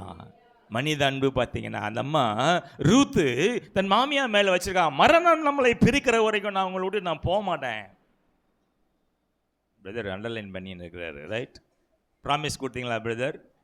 கல்யாணத்தப்போ வாழ்விலும் குத்தாரா பிரதர்? குத்தாரா? வாழ்விலும் தாழ்விலும், சுகத்திலும் சுகவீனத்திலும் இல்லை, பிரச்சனைகள் மத்தியில் நான் உயிரோடு நான் இருக்கிற நாள் மட்டும் இல்லை, உன்னை கண் கலங்காமல் நான் பார்த்துக்குவேன். சொன்ன ப்ராமிஸ் கீப் பண்ணியிருக்கிறார் அப்படின்னு சிஸ்டர். ஏதோ கொஞ்சம் அவங்க முழுசாக தலையாட்ட மாட்டேங்கிறாங்க, யோசிக்கிறாங்க. என்ன அந்த மாதிரி சொன்னாலாம், மரணம் மேலே பிரிக்கிற வரைக்கும் நான் I will not leave you. இல்லை, ஒரு கொடுமைக்கார ஒரு மாமியார், நறுமடி டெய்லி வாங்குற ஒரு மருமகள், ரைட்டா? அந்த அம்மாவால் அடி உத தாங்க முடியல. ஒரு நாள் போய் ஒரு ஒரு டாக்டரை போய் பார்த்துச்சான். இது சீனாவில் நடந்த கதைன்னு சொல்லுவாங்க, இது இந்தியாவில் இல்லை. சொன்னாச்சான், என் மாமியாரோட கொடுமை என்னால் தாங்க முடியலையா, ஏன்னா எதோ சொன்னாலும் எதாவது குத்தம் கண்டுபிடிச்சின்னு அடிக்குது, திட்டுது, எதாவது பஞ்சு கொச்சின்னு இது நிம்மதியாக இல்லாமல் நான் வாழ்ந்துன்னு இருக்கிறேன். அதை கதையை நான் முடிக்க விரும்புகிறேன். யார் கதையை? மாமியார் கதையை நான் முடிக்க விரும்புகிறேன். ஏதாவது மருந்து இருந்தால் கொடுங்கன்னு கேட்டுக்கிறது. இப்போ நம்மலாம் கேட்க மாட்டோம். 2000 கிட்லாம் கேட்காதுங்கல்ல, முதல்ல கண்டிஷன் வச்சிருது இல்லை, எக்ஸ்ட்ரா லக்கேஜ் ஓனான்னு இது, அப்படியே வந்தால் மாவளை தூக்கி வெளியே போட்டுருவான்னு, குப்பை தொட்டியில் போட்டுருவாங்க, ஓல்டேஜ் ஹோம் இருக்குது, தூக்கி போட்டுருவாங்க, ரைட்டா? இந்த அம்மா போய் அந்த மருத்துவர்கிட்ட கேட்டாங்களா, ஏதாவது ஒரு மருந்து இருந்தால் கொடுங்க, என் மாமியாரை நான் காலி பண்ணணும். பார்த்தாரு, ஷாக் ஆகிட்டாராம். யார்? டாக்டரு. என்னடா அது, சாவடிக்கிறதுக்கு மருந்து, நல்லாத்துக்கு மருந்து கேட்பேன், சாவடிக்கிறதுக்கு மருந்து கேட்குது, இருக்குதா இல்லையா? இல்லைனா இன்னொரு டாக்டர்கிட்ட போயிடுவேன். சொன்னாரா, இருக்குதுமா. கேட்டுச்சான், அது ஒரே ஐடியா போகணுமா இல்லை கொஞ்சம் கொஞ்சமாக போகணுமா? இல்லை இல்லை இல்லை, என்னை ரொம்ப சித்திரவதை பண்ணிக்குது, அது கொஞ்சம் கொஞ்சமாக கொஞ்சம் கொஞ்சமாக கொஞ்சம் கொஞ்சமாக தான் சாகணும், அது கஷ்டப்பட்டு சாகிறத நான் பார்க்கணும். ரொம்ப அவ்வளோ அன்பு அந்த அம்மாவுக்கு, ரைட்டா? அந்த மருத்துவர் கொடுத்தாரா, மருந்தை கொடுத்துட்டாரு. சொன்னாரா, அம்மா இது ஸ்லோவாக கொள்கிற மருந்து, ரைட்டா? 6 மாதத்துக்கு மேலே ஆகும், கொஞ்சம் கொஞ்சமாக தான் உங்கள் மாமியார் சாகும், சாப்பாட்டில் என்ன பண்ணு, கொஞ்சம் கொஞ்சமாக கலந்து குத்துரு. அந்த அம்மா கேட்டுச்சான், 6வது மாதம் கண்டிப்பாக செத்துருமா? டெஃபினட்டாக செத்துரும். கேரண்டியா? கேரண்டி. வாங்கிடுச்சு, மருந்தை வாங்கிட்டு போயிடுச்சு. ஆனால் போகும்போது அந்த டாக்டர் சொன்னாரா, நீ சாகிறதுக்கு மருந்து கொடுக்குற, சந்தோஷமாக கொடு. சாகிறதுக்கு மருந்து கொடுக்குற, நீ நடிக்கிறான், ரொம்ப அன்பாக இருக்கம்மா, நடிச்சினே கொடு, அது சந்தோஷமாக சத்து போயிட்டோம். நான் 2 மாதம் 3 மாதம் 4 மாதம் 5 மாதம் ரொம்ப அன்பாக மாமியாரை கவனிக்க ஆரம்பிச்சது. ஏன்னா மருந்து குத்துனுக்குது இல்லை சாகிறதுக்கு, செத்து போகுது என்னைக்காது, சரி சந்தோஷமாக சாப்பிட்டுமே ரொம்ப அன்பு செலுத்திச்சான். மாமியார் யோசிச்சான், ஐயோ மருமக என் மேலே இவ்வளோ அன்பு வச்சுன்னுக்கிறாள, இதை நான் புரிஞ்சிக்காமல் போனானேன்னு சொல்லி மாமியாரும் அவன் மேலே ரொம்ப அளவு கடந்து அன்பு வச்சுன்னே இருந்ததுதான். 5வது மாதம் வந்துச்சு. 6வது மாதத்தில் துவக்கத்தில் இந்த மருமகளுக்கு கொஞ்சம் மனசாட்சின்னு ஒன்று இருக்குல்ல, அது ஸ்லைட்டாக குத்த ஆரம்பிச்சதா. இவ்வளோ நாள் என்னை திட்டின மாமியார் என்னை திட்டுறதில்ல, எது கேட்டாலும் என்னை போட்டு சாத்துன்னு சாத்துற மாமியார் என்னை இப்போ அடிக்கிறது இல்லை, என் வீட்டுக்காரர்கிட்ட போட்டு கொடுக்குறதில்ல, இல்லை ரொம்ப மாறி இருக்குதே. என்ன போய் நேராக போச்சான் யாருக்கிட்ட? டாக்டர்கிட்ட. டாக்டர் என் மனசை நான் மாற்றிக்கினேன், எங்கள் மாமியார் ரொம்ப அன்பான மாமியாராக மாறிடுச்சு, இல்லை அது இவ்வளோ நாள் நான் மாத்திரை மருந்து கொடுத்துட்டேன், நீ கொடுத்ததை 6வது மாதம் ஆரம்பிச்சிருச்சு, 1 வாரம் கொடுத்துட்டேன், இன்னும் கொஞ்சம் நாள் தான் இருக்குது, என் மாமியார் சாவு ஓணும், மாத்திரை ஏதாவது மருந்து இருந்தால் கொடு, என் மாமியார் உயிரை இருந்துட்டு போட்டோம், ஏன்னா அது மாறிடுச்சு, எனக்கு ரொம்ப அன்பாக இருக்குதுன்னு அந்த மருத்துவர் சொன்னார். அம்மா, நான் உனக்கு கொடுத்தது சாவறதுக்கான மருந்து இல்லை, நான் கொடுத்தது சாவறதுக்கான மருந்து இல்லைம்மா, ஆனால் நீ உங்கள் மாமியாருக்கு கொடுத்த பார்த்தியா ட்ரீட்மெண்ட் இல்லை, அதில் ஒன்று மனம் மாறினா அந்த அம்மா என்னாச்சு, ஓமாட்ட என்னாச்சுன்னா அது கோவத்தெல்லாம் விட்டுட்டு ஓமையில் அன்பு காட்ட ஆரம்பிச்சதில்ல, சந்தோஷமாக போயின்னு வா மாமியார், ஐயோ சாவ மாட்டான்னு சொல்லி அனுப்பிச்சிட்டாரா. இல்லை இன்றைக்கு நிலைமையில் என்னம்மா 2000 கிட்னாலும் ரொம்ப சந்தோஷப்பட்ட பாப்பா அதுதான், நீதான் ரொம்ப சந்தோஷம், ஆனால் 2000 கிட்டா. நான் இன்னைக்கு சென்னையில் சென்னையில் இல்லை, அதிகமாக முதியோர் இல்லம் இருக்கிற மாநிலம் எது தெரியுமா? சொல்லுங்களேன். எல்லாத்துலேயும் தமிழகம் முதல்ல, தமிழ்நாடு தான். அதுவும் எந்த சிட்டி தெரியுமா, எந்த இடம் தெரியுமா? சென்னை தான். அதிகமாக முதியோர் இல்லம் இருக்கிற நகரம். பெற்றோரை கனம் பண்ணாமல், பெரியவங்களை கனம் பண்ணாமல், இல்லை மாமியார் மருமகளை கனம் பண்ணாமல், இல்லை மாமியாரை கனம் பண்ணாமல், அன்பு குறைச்சலால் இன்றைக்கி பார்த்திங்கன்னா நம்மளுடைய கிறிஸ்தவ ஜீவியம் என்ன இருக்குது, ஒரு சாட்சி இல்லாத ஒரு ஜீவியமாக மாறிக்கிட்டு இருக்கும். இல்லை, இந்த ரூத்து பார்த்தீங்கன்னா அவருடைய சாட்சி உள்ள ஜீவியத்தில் முதல்ல பார்த்தீங்கன்னா அன்பு, ரைட்டா? மாமியார் மேலே அளவு கடந்த அன்பு வச்சுருந்தாலாம். நம்பர் 2 பார்த்தீங்கன்னா அவருடைய கடமை. வயசான மாமியார் இல்லை, கொண்டு போய் ஓல்டேஜ் ஹோமில் விட்டுல, முதியோர் இல்லத்தில் கொண்டு போய் விட்டுல, என்ன போகிறேன்னு சொன்னால் தருத்தி அடிக்கலையா? அந்த மாதிரி சொல்லிச்சா, நீ இருக்கிறது நான் இருப்பேன்ல, அம்மா சாகுற வரைக்கும் நான் உன்னை கூட இருப்பேன், நான் உன்னை பார்த்துப்பேன்ல. அந்த அம்மா வேலைக்கு போகல. யார்? நகோமி வேலைக்கு போகல. இந்த அம்மா என்ன சொல்கிறா? பஞ்சம், சாப்பாட்டுக்கு வழி இல்லாமல் இருக்காமா. ஒரு ஒரு ஒரு வயிற்றை நிரப்புறதே கஷ்டம். 2 பேர் என்ன பண்ண போகிற? ரூத் சொன்னாலாம், நீ கவலைப்படாத மாமியார, நான் போய் என்ன பண்ணுறேன், நான் போய் சம்பாதி கொண்டு வரேன், நான் சாப்பாடு கொண்டு வரேன். பார்த்தீங்கன்னா அவள் கடமையை ஆற்றிய ஒரு பெண். 100% இல்லை, அன்பு செலுத்துகிறோமா? நம்பர் 1. நம்பர் 2, நம்ம கடமையை ஒழுங்காக செய்கிறோமா? ஏன்னா ஒவ்வொருத்தரும் ஒரு கடமை இருக்குல்ல. ஆமாம் இல்லை பிரதர்? இப்போ ஹஸ்பண்ட்னு சொன்னீங்கன்னா, கணவன் சொன்னால் அவருக்கான ஒரு கடமை இருக்குது, மனைவின்னா மனைவிக்கான ஒரு கடமை இருக்குது, பிள்ளைகள் சொன்னால் பிள்ளைகளுக்கான ஒரு கடமை இருக்குது, மருமகள் சொன்னால் அவளுக்கு மருமகளுக்கு ஒரு கடமை இருக்குது, மாமியாருக்கு ஒரு கடமை இருக்கா? அந்த கடமையை சின்சியராக நீங்கள் பண்ணுறீங்களோ? ரூத் பண்ணலாம். எடுத்த வசனம் நீங்கள் வாசிங்க, 2ஆம் அதிகாரம் 2வது வசனம்.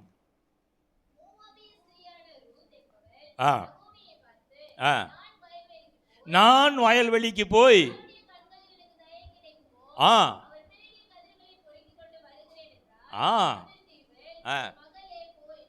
ஆமா, நீ கவலைப்படாத மாமியாரா, சாப்பாடு இல்லைன்னு நினைக்கிறியா?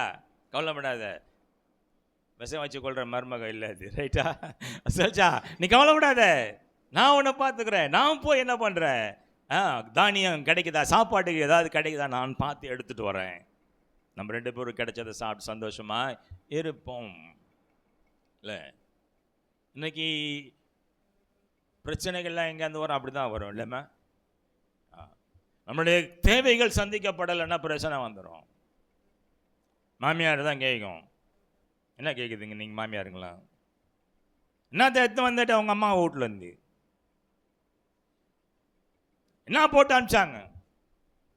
பிச்சைக்கார பசங்க அது வர ஒன்று எல்லாம் நானும் என் பையனும் பார்த்து உனக்கு வாங்கி கொடுத்துக்குறோம் அப்படின்னு சொல்லி காய்க்கிற மாமியார்கள் இருக்கிறாங்கல்ல. அம்மாவா இல்லையா? இன்லோ அப்படின்னு சொல்லுவாங்க ஆங்கிலத்தில் இல்லை, சன் இன்லோ இல்லை, ஃபாதர் இன்லோ அப்படின்னா மாமனார், மதர் இன்லோ சட்டப்படி அப்பா மாமனார், சட்டப்படி அம்மா மாமியார் அப்படின்னு தான் ஆங்கிலத்தில் சொல்லியிருக்காங்க. ஆனால் ஒரு ரிசப்ஷனில் பார்த்தீங்கன்னா ஒரு ரோமன் கேத்தலிக் ப்ரீஸ்ட் ஒரு ஃபாதர் என்ன பேசினார்னா, அது லா எடுத்துருங்க, லவ்னு போட்டுக்கோங்கன்னார். Father in love, mother in love, son in love, daughter in love அப்படின்னு சொன்னீங்கன்னா அங்கே அன்பு உள்ளே வந்துச்சுன்னு சொன்னால் வீட்டில் போய் 1 கொரிந்தியர் 13 வாசிச்சு இல்லை, அன்பின் குணங்கள் நிறைய இருக்குது இல்லை, எல்லாத்தையும் நம்பும், எல்லாத்தையும் சகிக்கும் இல்லை. ஆமாவா இல்லையா? சகிப்புத்தன்மை இருக்கா? சகிப்புத்தன்மை இருக்கா? என்ன சிஸ்டர் பார்க்குறாங்க? நாயா வசதியாக வாழ்க்கை இருந்தா எல்லாம் சந்தோஷம்தான், அப்படி தானே? குறைகள் வரும்போது, பிரச்சனை வரும்போது தானே பிரச்சனை பெருசாகுது இல்லை? சின்ன பிரச்சனையை ஊதி பெருசாக்குறோம் இல்லை? அன்பு இருந்ததுன்னா என்ன பண்ணுவீங்க? என்ன சிஸ்டர்? மன்னிச்சிடுவோம், ரைட்டா? அன்பு எல்லாத்தையும் மன்னிக்குவான். கதை சொல்கிறா, நான் உன் பாவத்தை மன்னிச்சிட்டேன், அதை குறித்து நான் என்ன பண்ண மாட்டேன், திரும்ப நினைச்சு பார்க்க மாட்டேன். சங்கீதம் 103 நீங்கள் வீட்டிலேயே வாசிச்சு பாருங்கள். நம்ம பாவத்தை எவ்வளோ தூரம் ஒருத்தி கடிக்கிறாருன்னு சொல்லி, ரைட்டா? சொல்கிறான், கிழக்குக்கு மேற்குக்கு எவ்வளோ தூரம், அவ்வளோ தூரம் நான் வெளியே தள்ளிட்டேன். கடலில் கல்லை கட்டி கடலின் ஆழத்தில் டைட் ஆகிட்டியாம, ரைட், ஆழத்தில் நான் போட்டுருவேன்னு சொல்கிறார்ல. I will forgive and I will forget.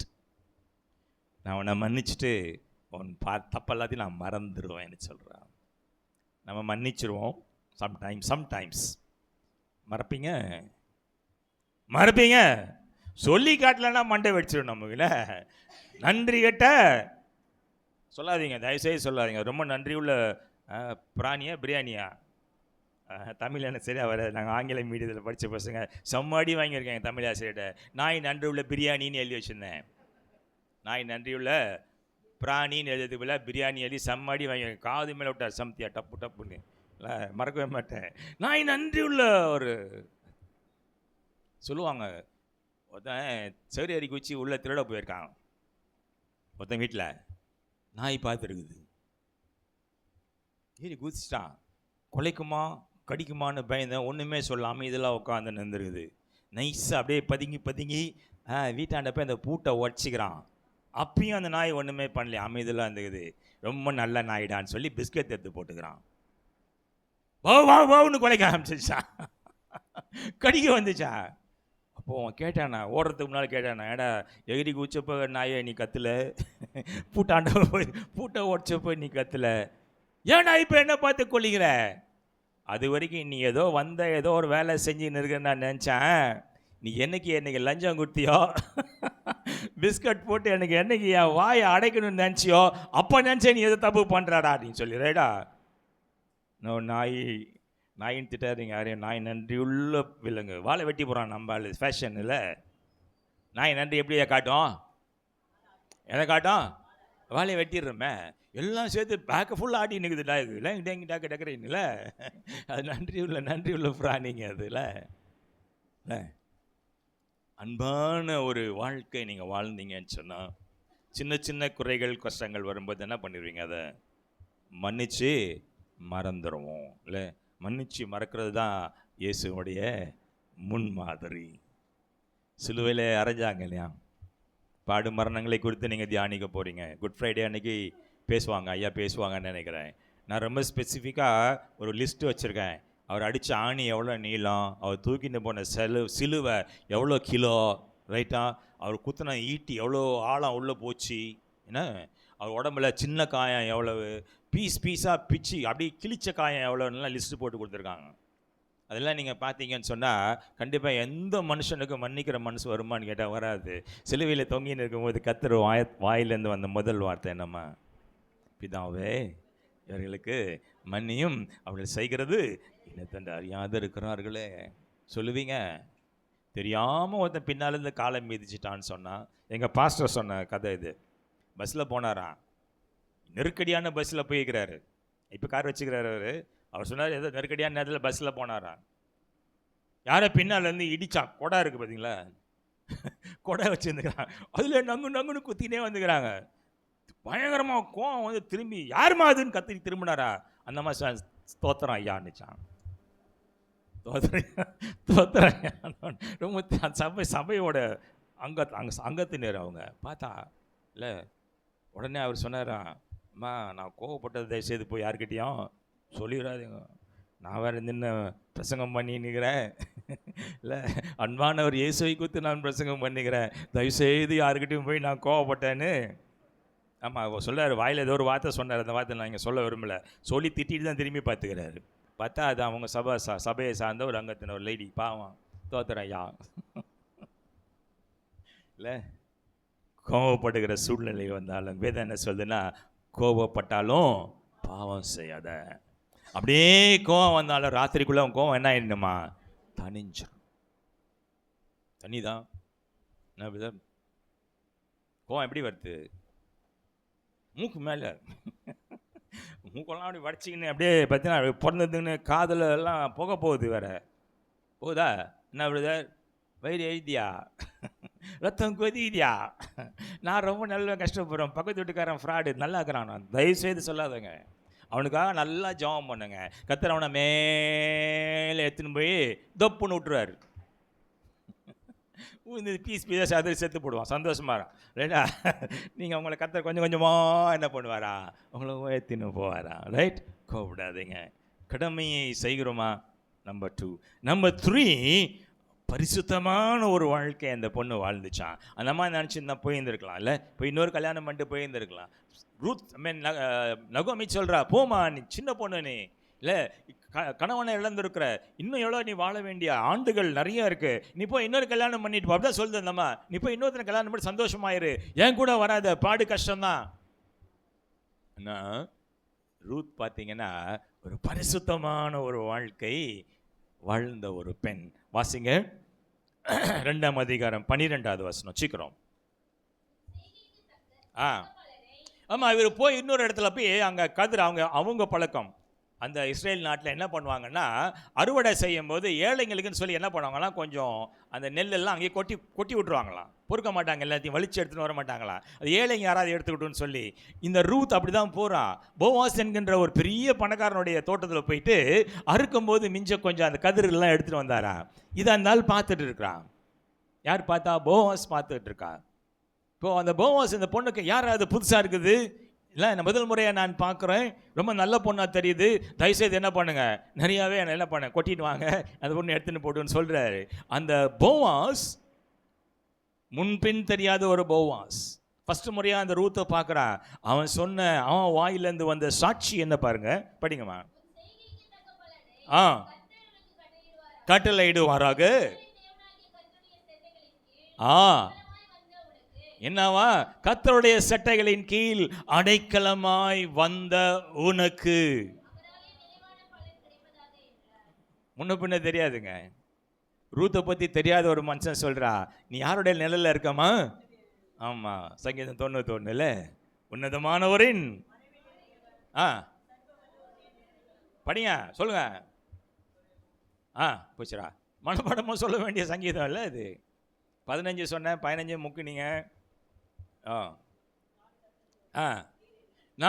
நீர் என் அடைக்கலம், நீ என் கோட்டை, நான் நம்பி இருக்கிறவர் என்று சொல்லு. அடைக்கலமாக நீங்கள் வந்துட்டீங்கன்னு சொன்னால் அவர் தான் உங்களுக்கு அரண், அவர் தான் பாதுகாப்பு, அவர் தான் உங்களை போஷிக்கிற தேவன். இல்லை 40 வருஷம், இந்த 40ங்கிறது பைபிளில் ரொம்ப விசேஷமான ஒரு நம்பர், ஞாபகம் வச்சுக்கோங்க. இல்லை 40 வருஷம் 4 நாளில் போயிடலாம். எதுக்குள்ள? கானானுக்கு. அவர் செய்தி எடுத்து வரேன்னு சொல்லிங்களேன், கானானை சுதந்திரிப்பது எப்படின்னு சொல்லி ஒரு செய்தி எடுத்து வச்சுருக்கேன். நான் அம்மாக்கிட்ட பேசும்போது ரொம்ப ஸ்ட்ராங்கான ஒரு செய்தி தான் எடுத்து வச்சுருந்தேன். சொல்லியிருந்தேன், அடுத்த தலைப்பையும் சொல்லியிருந்தேன் அம்மாக்கிட்ட. இருதயத்தை ஆராய்ந்து அறிகிற தேவன் தலைப்பில் செய்தி வச்சுருக்கேன், வரேன் இன்னொரு நாள். இல்லை யாருக்கும் தெரியாது, நிறைய வேலை பண்ணின்னு இருக்கிறோம் நம்ம, ரைட்டா? சொல்கிறா, உன்னை ஆராய்ந்து அறிகிற தேவன் நான். இல்லை என் பார்வைக்கு மாதிரி மௌன மகளை எங்கேயுமே ஓடவும் முடியாது, ரைட்? வரேன் ஒரு நாள் ஏற்றுன்னு வரேன். நீங்கள் என்ன திரும்பி கூப்பிட்டாலும் சரி, ஐயா நீங்கள் கூப்பிடாட்டாலும் பரவாயில்ல. என்ன ஸ்ட்ராங்கான செய்தியில் எடுத்துணும், ஆசீர்வாதமான செய்தியை கொடுத்து அதை சந்தோஷமாக கேட்டு சந்தோஷமாக அலையிலையோ ஆமேன்னு சொல்லிட்டு போயிடுறதில்ல. இன்றைக்கி போவீங்க, அன்பு இருக்கா, கடமையை செய்கிறீங்களா, பரிசுத்தமாக இருக்கிறீங்களா? இல்லை முன்ன பின்ன தெரியாத போவாஸ் சொல்கிறா, நீ உன்னதமானவருடைய சட்டைகளின் கீழே அடைக்கலமாக வந்திருக்க மகளே, நிறைவான பலன். யாருடைய பாதுகாப்பில் இருக்கீங்க? யாருடைய நிழலில் இருக்கீங்க? கர்த்தருடைய நிழலில் இருக்கீங்களா? நிழலில் இருக்கீங்களா? சங்கீதம் ஃபுல்லாக அது 91 நீங்கள் படித்து பார்த்தீங்கன்னா அது பாதுகாப்பின் சங்கீதம்னு சொல்லுவாங்க. என்னுடைய சாட்சி கூட ஒரு முறை நான் சங்கீதம் உங்கள் சபையில் நான் சொல்லிட்டு போயிருக்கிறேன். இல்லை பாதுகாப்பு அரண் எல்லாம். ஸோ இந்த அம்மா அன்புக்கு ஒரு அடையாளம், கடமைக்கான ஒரு அடையாளம், சாட்சி, பரிசுத்தத்துக்கான ஒரு சாட்சி. கடவுள் எப்படி இந்த அம்மாவை ஆசீர்வதித்தார்னு பார்த்தீங்கன்னு சொன்னால் 3ஆம் அதிகாரம் 10-11 வாசிங்களேன். கர்த்தர் என்ன கொடுக்குறாரா? பாதுகாப்பை கொடுக்கிறார். ஃபஸ்ட்டு பாதுகாப்பை கொடுக்குறார். தனியாக ஒரு பெண் இருக்க முடியுமாம்மா இந்த உலகத்தில்? இல்லை இந்த வயசுக்கு வந்த அப்படின்னு சொன்னால் சொல்லுவாங்களே, யங் கேர்ள்ஸ் வச்சுருக்கார் பெற்றோர். வேலைக்கு பெண்கள் போயிட்டு வராங்கன்னு சொன்னால், இல்லை ஸ்கூலுக்கு காலேஜுக்கு போயிட்டு வராங்கன்னு சொன்னால் அவங்க சொல்கிற ஸ்டேட்மெண்ட் என்ன தெரியுமா? பொல்லாத உலகம் ஐயா, மக கிளம்பி போகிறான், பத்திரமா திரும்பி வீட்டுக்கு வரணும், அது வரைக்கும் வயிற்றுல அம்மா கரெக்டாக சொல்லிட்டாங்க, வயிற்றுல நெருப்பு கட்டின்னு உட்காந்துன்னுங்கிறா. பொசிங்கப்படுவீங்க, நீங்கள் நெருப்பு கட்டினீங்களா? கர்த்தர் சொல்கிறா, நீ என்னுடைய சிறகு குழாய் நீ ஓடி வந்துட்டான்னு சொன்னா, பாதுகாக்க வேண்டியது என்னுடைய கடமை. அந்த ரூத் பார்த்தீங்கன்னா வாஸ் a very beautiful girlனு சொல்லி வேதம் சொல்லுது. சௌந்தரியமான ஒரு பெண். she was young, இளமையான ஒரு பெண். பாதுகாப்பு இருக்குமான்னு கேட்டிங்கன்னா சத்தியமாக இருப்பதற்கான வாய்ப்புகள் இல்லை. உங்கள் சபையில் நிர்மலான்னு ஒரு பொண்ணு இருந்தா, இப்போ எங்கே இருக்கான்னு எனக்கு தெரியல. நான் வந்தோடனே அவளை பற்றி நான் விசாரித்தேன்.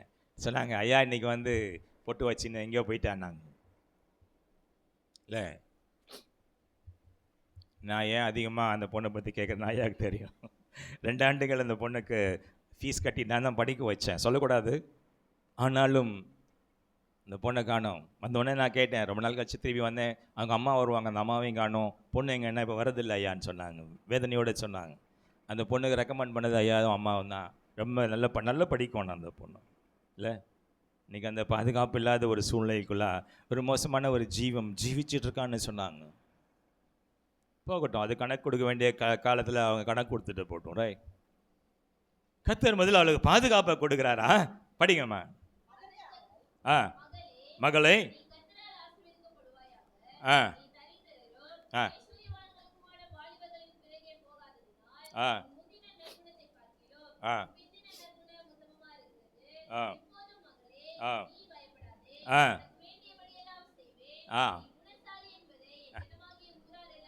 அறிவார்கள். யார்? போவாஸ் சொல்றா, நீ குணசாலியான பெண், எனக்கு தெரியும், உனக்கான பாதுகாப்பை இனிமே நான் தருகிறேன்.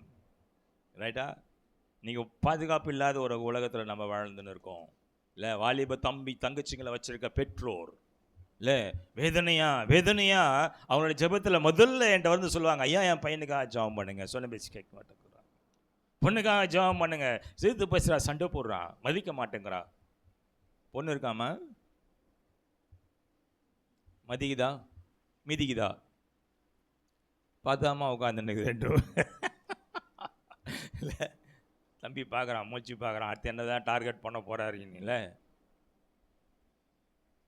உங்கள் பையனாம்மா நல்ல பையனாக இருக்கானோ? மெதுவாக தலையாட்டுறீங்க, சிஸ்டரை கேட்டால் தெரியும். சண்டை போடுறானா இல்லையா? அம்மா அண்ணன் தம்பி தங்கச்சின்னா சண்டை எல்லாம் வெடிப்பாங்க. பொய் சொல்ல சபையில் உட்காந்து பொய் சொன்னா பார்த்துக்கோ, கொண்டு போடுவாங்க இல்லை. பெற்றோருக்கு பிள்ளைகளை குறித்ததான ஒரு பாரம், பயம்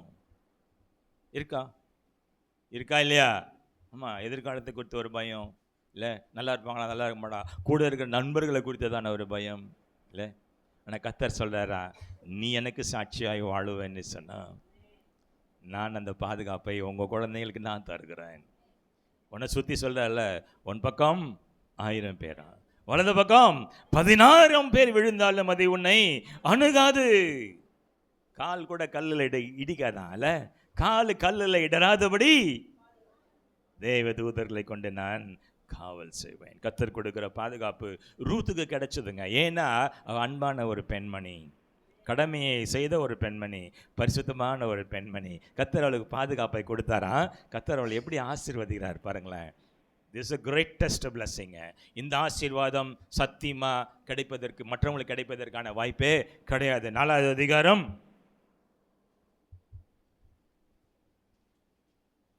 13-17 வாசிங்க.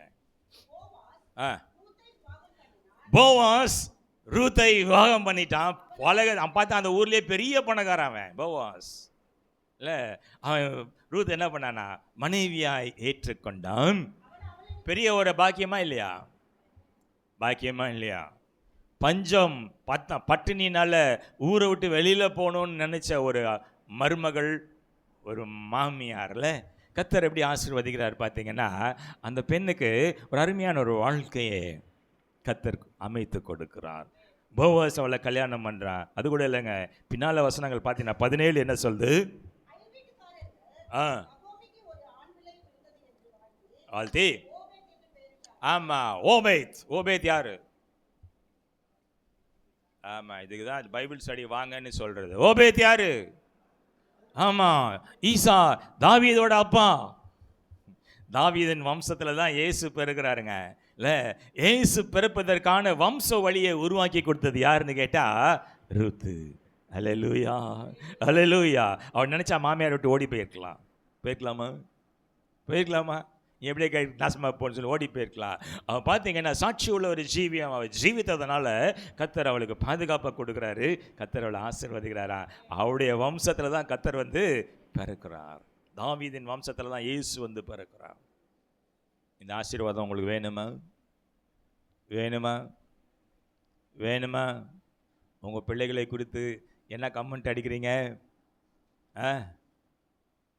சொல்லுவாங்க சரியா பெற்றோர், இவனை இந்த குழந்தைய பெற்றதுக்கு ஒரு நாய் எரும மாடா சொல்கிறாங்க பொழுது பார்த்தீங்களா, இதான் வருது. ஒரு எரும மாடு வச்சாலும் பால் கறந்து விற்றுங்களாம். இது போனால் முட்டுது, முன்னால் போனால் முட்டுது, பின்னால் போனால் எட்டி ஒதையுது. சொல்கிறாங்களா? சொல்கிறாங்களா? வயிறு எழுதுடா மவனை நல்லா இருக்க மாட்டா அப்படின்னு எந்த அம்மாவது புலம்புதா? குழந்தைங்கள பிள்ளைங்க வாலிப தம்பி தங்கச்சி இருந்தீங்கன்னா கொஞ்சம் தயவு செய்து கேளுங்க. ஐயா அலையா சினிமாவுக்கு சரியான விளக்கம் கொடுத்தாங்க, நான் குறித்து வச்சுருக்கேன். ஃபஸ்ட்டு டைம் நான் கேட்குறேன். என்னோடய 67 ஆமாம் 2 நாளைக்கு முன்னாடி தான் நான் பிறந்த நாளை கொண்டாடியிருக்கேன்.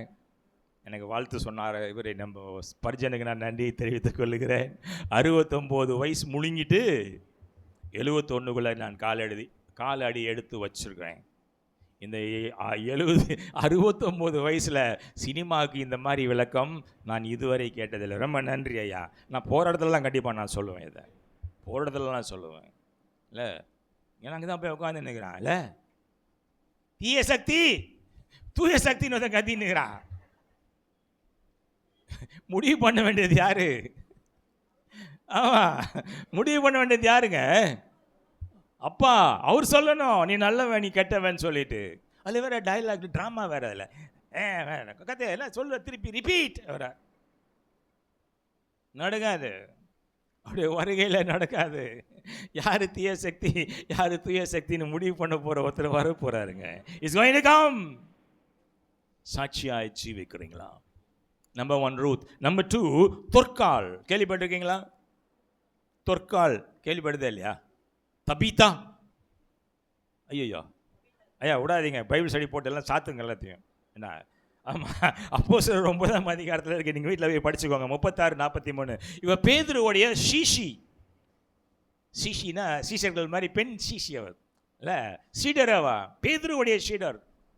ஆனால் அந்த அம்மா வேதத்தில் பார்த்தீங்கன்னா ரொம்ப தாழ்மையான ஒரு மகள். அவ அந்த அம்மாவுக்கு பார்த்தீங்கன்னா பெரிய பதவி ஏதாவது வச்சுருந்ததான்னு கேட்டால் இல்லை, எந்த பதவியும் அந்த அம்மா கிட்ட இல்லை. ரொம்ப படித்த பொம்பளையான்னு கேட்டால் படித்த பொம்பளையும் இல்லையா. ரொம்ப பெரிய செல்வந்த பொம்பளை, வயசான ரொம்ப வசதியான லேடியானா வசதியான லேடி இல்லைன்னு சொல்கிறா. இல்லை பேச்சு ஆற்றல் நிறையா இருக்கா, பிரசங்கம் பண்ணக்கூடிய ஆற்றல் இருக்கான்னு கேட்டேன்னு எதுவுமே இல்லை. அதனால் அந்த அம்மா கர்த்தருக்கு முன்பாய் ஒரு சாட்சியான ஒரு ஜீவியம் ஜீவித்தாங்களாம். என்ன ஜீவியம் ஜீவித்தார்கள்னா 36 வாசிங்க. 9:36. தொற்கால் என பார்த்த சீஷி இருந்தால் அண்டர்லைன் பண்ணிக்கோங்க. நற்கிரியையும் ஆமாம், அந்த அம்மா ரொம்ப சின்சியரா நற்கிரியைன்னு பார்த்தீங்கன்னா ரொம்ப நேர்மையான ஒரு அம்மா. 2வது தாராளமாக தான தர்மங்கள் செய்யக்கூடிய ஒரு அம்மா. தனக்கு இருக்குதோ இல்லையோ அடுத்தவங்களுக்கு உதவி செய்கிற ஒரு மகள் இல்லை. அப்படிதான் சொல்கிறாங்க. தான தர்மங்கள் செய்வாங்களாம், நற்கிரியைகளை நிறைய செய்தாங்கன்னு சொல்கிறாங்க. ஆனால் அந்த அம்மா மரித்து போனாங்க. அந்த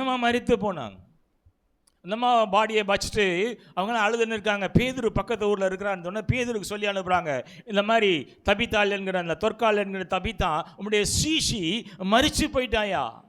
அவ்வளோ நல்ல ஒரு அம்மா மரித்து போனான். இல்லை இன்றைக்கும் எம்ஜிஆரை பற்றி சொல்லும்போது அப்படி தான் சொல்லுவாங்க. என்ன பழைய பாட்டிங்க, இன்றைக்கும் வயசான பாட்டிங்க எம்ஜிஆர்னா தங்கமான மனுஷன் அப்படின்னு சொல்லுதுங்க, கையை தூக்கும் போதுங்க. ஏன்னா நல்ல மனுஷன் ஐயா, நல்லா செய்வார் அப்படின்னா. அவருடைய பர்சனல் லைஃப் நமக்கு வேணாம், ஆனால் உதவி செய்கின்ற குணம் அவர்கிட்ட இருந்ததுன்னு சொல்கிறாங்க. அவருக்கு குழந்தைங்க இருந்தால் என்ன ஆயிருக்குன்னு தெரியல. என்னையா பசங்க இருந்தா எம்ஜிஆர் என்ன ஆயிருப்பார்னு தெரியல. அவர் குழந்தைங்க இல்லை. ரைட்டா, வேணாம் நம்ம அதுக்குள்ளே போக வேணாம். இந்த தொற்கால் மரித்து போனால்னு சொல்லி செய்தி அனுப்புகிறாங்களாம். பேதுரு வர்றாரு, கேட்குறாரு எங்கே மாடியில் வச்சுருக்கோம்மா. போனாரா, எல்லாத்தையும் அப்புறம் சொல்லிவிட்டு அந்த அம்மாவை பார்த்து என்ன சொன்னாரா, தபித்தாளே எழுந்துரு. 40வது வசனம் வாசிங்க. வெளியே போ சொல்லிட்டு பிரேதத்தின் புறமாய் திரும்பி தபித்தாளே எழுந்துரு என்றால்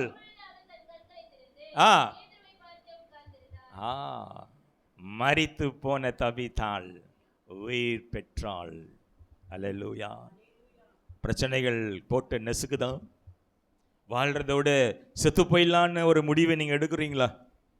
எல்லாம் முடிஞ்சு போச்சையா நீங்க நினைக்கிறீங்களா? எஸ், வேதம் சொல்லுது முடிவிலே ஒரு துவக்கத்தை தருகிற தேவன்.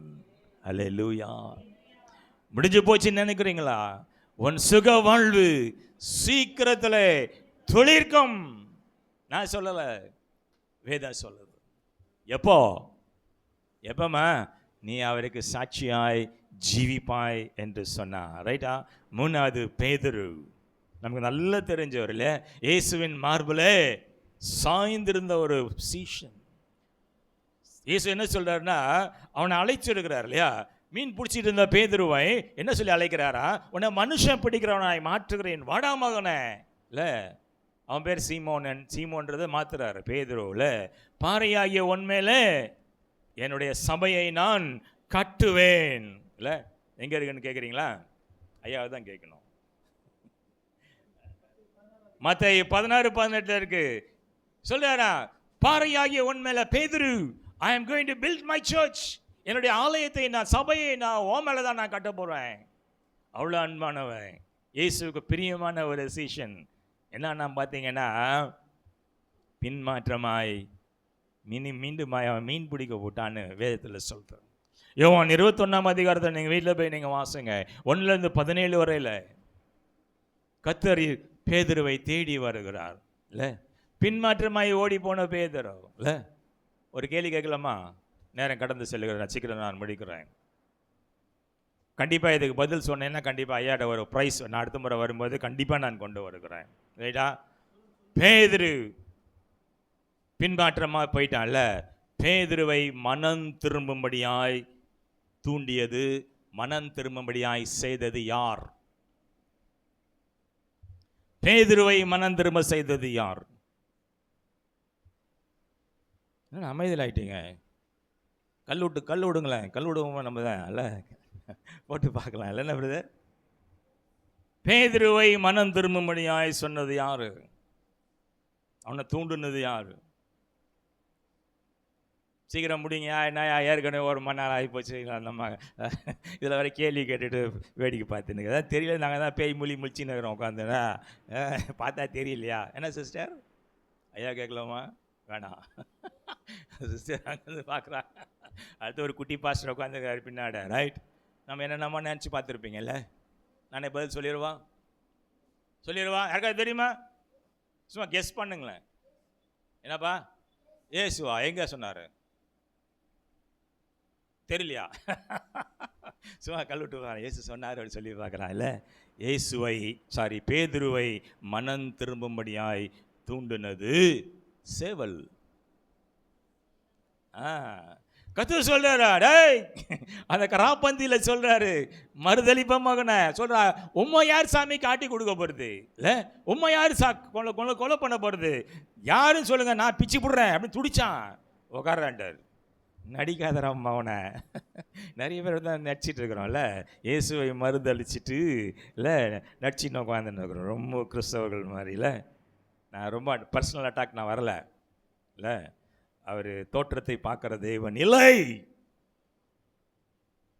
அவர் இருதயங்களை ஆராய்ந்து அறிகிற தேவன். அவருக்கு உள்ளதான் வேணுங்க, வெளியில் வேணா. வெளியில் நீங்கள் என்ன மாயமாலமாக நீங்கள் வாழ்ந்தாலும் அவரை நீங்கள் ஏமாற்ற முடியாதா? உன் எண்ணங்களை நான் தூரத்துலேருந்து அறிவேன். உன் வாயில் சொல் பிறவாததற்கு முன்பே நீ என்ன கேட்க போறன்னு எனக்கு தெரியும்னு கர்த்தர் சொல்றான். நீ வாயை திறந்து கேட்காம உன் தேவைகளை அறிந்து உதவுகிற தேவன் இயேசு. அல்லேலூயா. எத்தனை பேர் விசுவாசிக்கிறீங்க? ஆமென். நான் நிறையா இந்த சேரி மக்கள், அந்த ஸ்லம்ஸில் இருக்க மக்கள், வாலிபர்கள் மத்தியில் நான் ஊழியம் பண்ணியிருக்கேன். மூலக்கொத்தலம் இந்த பக்கம்லாம் பார்த்தீங்கன்னா பயங்கரமான ரவுடி எலிமெண்ட்ஸ் மத்தியில் அவங்க சொல்லுவாங்க, படிப்பறிவு இல்லை, ஜாம் பண்ணுன்னு சொல்கிறீங்கயா, பைபிள் படின்னு சொல்லி. எனக்கு படிக்க தெரியாது, நான் ஸ்கூலுக்கே போகல, படிக்க தெரியாது. நான் இந்து குடும்பத்தில் வந்து எனக்கு ஜெபம் பண்ணவே தெரியாதையா, ஜெபம் பண்ணுன்னு சொல்கிறீங்க, எப்படி எனக்கு கற்றுக் கொடுங்கன்னு நான் சொல்லுவாங்க. நான் சொல்லுவேன், ஜெபம் பண்ண கற்றுக் கொடுக்க வேண்டிய அவசியம் இல்லைடா மகனே. ஒரு அப்பா கிட்ட போய் ஒரு பையன் பேசுகிறான்னு சொன்னால் சொல்லிக் கொடுக்கணுமா என்ன? இல்லை, நீ போய் முழங்கால் போடு. உன் எண்ணங்களை அவர் அறிவார். உன் எண்ணங்களை அவர் அறிவார். தாழ்மையாக கர்த்தருடைய பதிலை போய் முட்டிக்கால போடு. முழங்கால போடு. சாமி என்ன கேட்குறது எனக்கு தெரியலப்பா. என்ன அழகா ஜெபம் பண்ண எனக்கு தெரியாது. சிலர் ரொம்ப அழகா ஜெபம் பண்ணுவாங்க, வசனங்கள்லாம் சொல்லி ஜெபம் பண்ணுவாங்க. பர்சனல் லைஃப் எப்படி இருக்குன்னு எனக்கு தெரியாது, அவருக்கு தெரியும். இல்லை வாயில் என்ன சொல்கிறது, என்ன பிரதர், நம்ம சென்னையில் ஒரு பழமொழி வச்சுக்கிறோம், வாயிலே வடை சுடுறது. நான் அவர்கிட்ட பள்ளிக்காதுங்க, சூடு வச்சிருவார் வாயில், போய் சொன்னா. ஆமாம், கர்த்தர் சொல்கிறானா, எனக்காய் நீ நிற்கிறேன்னு சொன்னா, சாட்சியாய் நீ நிற்கிறேன்னு சொன்னா, உனக்காய் நான் நிற்பேன்னு சொல்றல. பேதுரை பார்த்ததான் சொன்னா, நாளைக்கு விடிய காலையில் சேவல் கூவதற்கு முன்பாக என்னை 3 முறை நீ மறுதளிப்ப. முடிஞ்சு போச்சு. நிற்கிறான், முக்காடு போட்டு உட்காந்துருக்கிறான். ஏசு தொங்கினதுக்காரு சொல்லுவே இல்லை, பார்த்துன்னு தான் இருக்காரு. ஏசு பார்த்துன்னு தான் இருக்கிறாரு. ஏசுனுடைய பாதப்படியிலே நின்னவன் யோவான் மாத்திரமே. அவனுக்கு தான் அந்த வெளிப்படுத்தின விசேஷம் ஃபுல்லாக பேதுருக்கு கர்த்தர் கொடுக்கலைங்க, யோவானுக்கு தான் கொடுக்குறாரு. 2 பேரும் மார்பில் சாஞ்சி நின்னாங்களா? இல்லை, பேதரோட அம்மா ரெக்கமெண்டேஷன் வேறு. ஐயா, அவங்களுடைய ராஜ்யத்தில் வரும்போது இவர் ஃபினான்ஸ் மினிஸ்டரு, இவர் டெப்டி செக்ரட்டரி, இல்லை ஹோம் செக்ரட்டரியாக வச்சுக்கோ 2 பேரையும். இல்லை, அந்த பதவி யாருக்கு கொடுப்பான்னு யாருக்கும் தெரியும். ரைட்டா? ரெக்கமெண்ட் பண்ணுறாங்க. பேதரோட மாமியை அம்மா ரெக்கமெண்ட் பண்ணுறாங்க. நான் கர்த்தர் காதலியே வாங்கலை. முந்தினோர் பிந்தினோராயும் பிந்தினோர் முந்தினோராயும் இருப்பாங்களா? பேதுரு ஓடி போயிட்டான் பின்னாட, முக்காடு போட்டு உட்காந்து பார்த்துன்னுக்கிறான். ஒரு அம்மா கேட்குது, டாய் நீ அவருடைய சீஷன் தானே? சத்தியமா எனக்கு தெரியாது, அவன் யாருன்னே தெரியும். யாரும் இல்ல, சிலுவையிலே தொங்குகிற இயேசுவை பார்த்துட்டு தான் சொல்கிறான், தெரியாது. அப்போ தான் அந்த சேவல் கூது, கொக்கர கோண உடனே அவனுக்கு செருப்பத்து தலையில் அடிச்ச மாதிரி இருந்ததுதான். யாருக்கு? பேதுரு. கர்த்தர் சொன்னாரே மறுதளிப்பாய் என்று சொல்லி, இல்லை சேவல் கூவுவதற்கு முன்பாய் மறுதளிப்பேன் என்று சொன்னாரே. சொன்ன மாதிரியே அந்த சேவல் கூவி அவனை ஞாபகப்படுத்திச்சான், மகனை சொன்ன மாதிரியே செஞ்சிட்டியேடா. இல்லை, நீங்கள் அந்த வசனங்களை நீங்கள் வீட்டில் போய் வாசிச்சு பாருங்கள். பேது தனிமையில் போய் மனம் கசந்து அழுதான். மனம் கசந்து அழுதானா? சாமி என்ன மன்னிச்சிருங்க, இல்லை ஏன்னா உமக்காய் நான் ஒப்பு கொடுக்குறேன். இல்லை, நிறைய நேரங்களில் பின்மாற்றமாய் போறீங்கன்னா உங்கள் வாழ்க்கையில் தோல்வியை தான் நீங்கள் சந்திப்பீங்க. சரியா? இயேசு மரிச்சாரு, உயிர் தெழுந்தாச்சு. பேதுரு பார்த்தீங்கன்னா எல்லா சீஷரையும் கூப்பிட்டுட்டு 21ஆவது அதிகாரம் வீட்டில் போய் நீங்கள் வாசிங்க. யோவான் மீன் பிடிக்க போயிட்டான் மறுபடியும். இல்லை, மனுஷனை பிடிக்கிறவனா நான் உன்னை மாற்றுவேன்னு சொன்ன இயேசு வந்தவன் மீண்டும் எங்கே போயிட்டான்? பல நேரங்களில் நம்ம அப்படி தான் சறுக்கி பின்னால் போயிடுறோன்னே. பின்மாற்றமாக நீங்கள் போவீங்கன்னு சொன்னால் அதனுடைய பாடுகள் ரொம்ப ரொம்ப மோசமாக இருக்குமா? இல்லை, திறமையான ஒரு மீன் பிடிக்கிறவன் யார்? மீனவன் பேதுரு. அந்த பகுதி நீங்கள் வாசிங்கன்னா தெரியும். ராம் முழுதும் வலையை வீசினார்கள், அவளுக்கு சின்ன ஒரு குட்டி மீன் கூட கிடைக்கல. ஒரு குட்டி மீன் கூட கிடைக்கல. உடைய கர்த்தரை விட்டு நீங்கள் பின்மாற்றமாக நீங்கள் போவீங்கன்னு சொன்னால் வாழ்க்கையில் எதுவுமே உங்களுக்கு ஆசீர்வாதம் இருக்காது, வெறுமையாகி போயிடும் உங்கள் வாழ்க்கை. நல்லா ஞாபகம் வச்சுக்கோங்க, நான் எச்சரிக்கிறேன். கர்த்தர் தெளிவாக சொன்ன சத்தியம் அதுதான். இயேசு விட்டு பின்மாற்றமாக போனீங்கன்னு சொன்னால், இல்லை போலியாய் ஒரு கிறிஸ்தவ வாழ்க்கை நீங்கள் வாழுவீர்கள் என்று சொன்னால் உங்கள் வாழ்க்கை விருதம். ராம் முழுதும் வலை போட்டானா மீன் கடைகளை. இயேசு கரையில் நிற்கிறாரு. அன்பான தகப்பன் இயேசுல உன்னை என்னையும் பார்த்து என்ன சொல்கிறாரா? பிள்ளைகளே என்று அழைக்கிற தேவன். இல்லை, ஆமாவா இல்லையா? எஸ், அவர் நம்மளை எப்படி அழைக்கிறாரா? பிள்ளைகளே என்று அழைக்கிற தெய்வன் அவரெல்லாம்.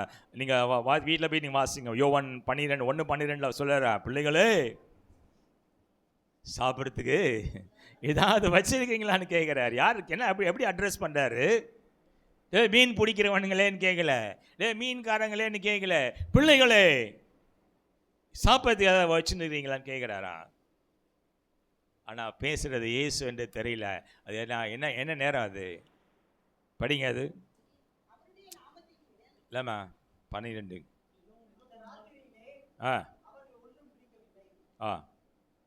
அது முன்னால் டைமிங் இருக்கும் பாருங்க.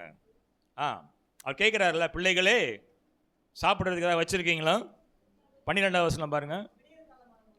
விடியற்காலமான போது கண்ணு தெரியல நம்ம ஆளுங்களுக்கு. நான் இப்போ இந்த பிப்ரவரி மாதத்தில் சரியான குளிர் மூடு பண்ணியில்லை, காலையில் எழுந்து பார்த்தா கண்ணே தெரிய மாட்டேங்குது. ரைட்டா? என்னுடைய மகள் பார்த்தீங்கன்னா 18ஆவது மாடியில் இருக்கிறான். அங்கே இருந்து நீங்கள் எட்டி பார்த்தீங்கன்னா சிட்டியே தெரிய மாட்டேங்குது, அப்படியே கம்ப்ளீட்டாக மூடி நிற்குது பண்ணி. இல்லை, கண்ணு தெரியல. பேசுறது யாருன்னு கூட கேட்காம அவன் சொல்கிறான், நக்கலா எரிச்சல்ல பேசுகிறான் பேதுரு. யார் யாது நீ கம்முனிரியா, முழுதும் நாங்கள் வலைய போட்டோம், ஒரு மீன் கூட கிடைக்கல. கத்த சொல்றான், நான் சொல்கிறேன் அந்த இடத்துல வலைய போடுறான். போட்டாங்களோ?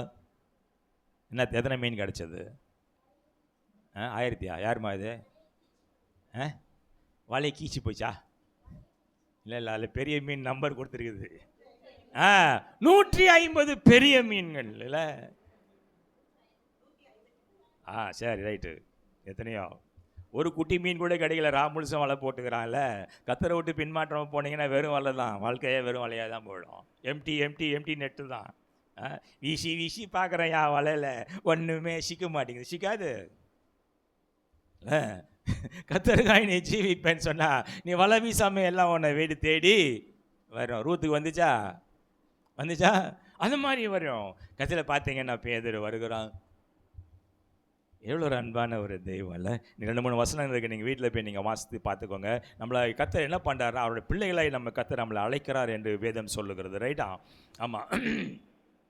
கலாத்தியர் 3:26 நீங்கள் எல்லோரும் கிறிஸ்து இயேசுவை பற்றும் விசுவாசத்தினாலே தேவனுடைய புத்திரராய் இருக்கிறீர்கள். அல்லேலூயா. விசுவாசிக்கிறீங்களா? இயேசு கடவுள்னு விசுவாசிக்கிறீங்களா? அப்படின்னு சொன்னால் அப்படி தான் சொல்கிறார் அவர்கள. இன்னொன்று என்ன சொல்கிறாருன்னா, யோவான் 1:12 சொல்ற, அவர் நாமத்தின் மேல் விசுவாசம் உள்ளவர்களாய் அவரை ஏற்றுக்கொண்டவர்கள் எத்தனை பேர்களோ அத்தனை பேர்களும் அவருடைய பிள்ளைகள் ஆகும்படி அதிகாரத்தை கொடுத்துருக்கிறார். அப்பா புள்ள கஷ்டப்படுறதை பார்த்து சகிச்சு பாரோம்.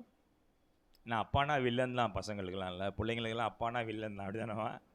அதான் அந்த ஆள் கிடக்கிறான் யானுவான். ஏன்னா அப்பாவுக்குள்ளே இருக்கிற அந்த பாசம் அன்பு வெளியில் தெரியாது, வெளியில் காட்ட மாட்டாங்க, அவங்களுக்குள்ளே வச்சுன்னு இருப்பாங்க. 99% இல்லை, 99% 100% பார்த்தீங்கன்னா குழந்தைங்களுக்கு அப்பா வில்லன் தான். இல்லைன்னா அம்மா பின்னால் தான் பண்ணிப்பான், ஏமாத்துறது வசதியா இல்லை. ரைட்? கர்த்தர் சொல்றாரா, ஒரு தகப்பன் தன் குழந்தைய சுமப்பது போல. இல்லை, தாய் சுமந்தா வேற, தகப்பன் சுமந்தா வேற. தாய் எங்கே சுமக்கும்? ஹலோ, குழந்தைய எங்கம்மா சுமக்கும்? பிறந்த பிறகு பக்கல் இடுப்பில் வச்சுக்க இப்படி. உலகம் ஃபுல்லாக தெரியுமானா தெரியாது. சோறு கொடுக்கும், பொய் சொல்லி அதை சோம்பேறி ஆகின்னு இருக்கும். நல்லா ஆமாம், நான் சொல்கிறேன், இந்த பாட்டு சொல்லிக் கொடுக்காதீங்க குழந்தைங்களுக்கு. பிச்சை எடுக்க கற்றுக் கொடுத்துனுங்க குழந்தைக்கு. சோம்பேறியாக இருக்க அதை கற்றுக் கொடுப்பா குழந்தைங்கள. நல்லா ஓடிவா, நிலாமல் ஓடிவா, அப்புறம் மல்லிகைப்பூ கொண்டு வா குழந்தைக்கு, நடு வீட்டில் வச்சிரு, இங்கேயே இருந்து எல்லா வேலையும் செய். என் வேலையை எதுவும் செய்யாது, அது சோம்பேறியா அப்படியே வாழ்ந்துன்னு இருக்கோம். பிச்சை வேறு அதில் கொண்டு வா, நடு வீட்டில் வை. குழந்தை உருப்படுமா? இப்போ குழந்தைங்களாம் யாரும் இங்கே தூக்குறத மாதிரி எனக்கு தெரில. இல்லை, பெல்ட்டு மாட்டி தொங்க ஓட்டணும் போயின்னுக்கிறாங்க, பார்த்துருக்கீங்களா? அதான் ஃபேஷன். 2000 கிட்டுங்க எல்லாம் பார்த்தீங்கன்னா ஒன்று குழந்தை முன்னால் தொங்கி நிற்கிது கங்காரு மாதிரி, இல்லை பின்னால் தொங்கி நிற்குது குரங்கு மாதிரி. ரைடா? தூக்கின்னு போகுது, பெல்ட்டெல்லாம் போட்டு வண்டி ஓட்டின்னு போகுது, ட்ராயின்னு குழந்தை உள்ளே உட்காந்துன்னு இடுப்பில் குழந்தை தூக்குறது யார்? ரொம்ப கம்மி. ஆனால் ஒரு தகப்பன் என்ன பண்ணுவான்னா, தோல் மேலே பாரா மகன உலகத்தை மேலேருந்து பாரு, எல்லா ஆசீர்வாதமா மேலேருந்து பாரு. இல்லை, அதுதான் ஒரு தகப்பனுடைய அன்பு. இல்லை, பேதுருவை பேசுறது இயேசு தான் தெரிஞ்சா. ட்ரெஸ்ஸே போடாமல் இருந்தான். அதை படித்து பாருங்க, தமாஷா இருக்கும். அவன் ட்ரெஸ்ஸே போடாமல் இருந்தான், இருட்டில் யார் பார்க்குறான்னு இருந்துக்கிறான், மீன் பூச்சி இருந்துக்கிறான். இயேசு தான் அழைக்கிறாரு, டம்மான்னு தண்ணியில் குதிச்சிட்டான். பஸ்ஸில் பார்த்தீங்கன்னா அவங்க கரைக்கு வந்த உடனே என்ன பார்த்தாங்க? அங்கே பாருமா பைபிளை 21ஆம் அதிகாரம். கரைக்கு வரும்போது கறி நெருப்பு மூட்டப்பட்டு அங்கே பார்த்தீங்கன்னா அப்போ இருந்ததான். அவன் பிடிச்சிட்டு வந்தது மீன் தான். சொல்ல பெருசாக 4 மீன் கொடுங்கடா. மீனை பொறிச்சி அப்பத்தை சுட்டு பிள்ளைங்கள சாப்பிடுங்க. முழுசும் நீங்கள் ட்ரை பண்ணியிருக்கீங்க, ரொம்ப டயர்டாக இருப்பீங்க. இதாங்க ஒரு தகப்பனுடைய பாசம். இல்லை, ஒருவரும் அழிந்து போவது அவருடைய சித்தம் இல்லை. எல்லாம் சாப்பிட்டு முடித்த பிறகு பேதுருவை பார்த்து தெய்வன் கேட்குறான். இல்லை, பேதுருவே 15லேருந்து 17 வரைக்கும் பார்த்தீங்கன்னா 3 முறை கேட்குறாரு, நீ என்னை நேசிக்கிறாயா? Do you love me, Peter? நீ என்ன நேசிக்கிறாயா? ஆமாம் சாமி நான் நேசிக்கிறேன்னு நமக்கு தெரியுமே எல்லாம் சொல்லினவரா.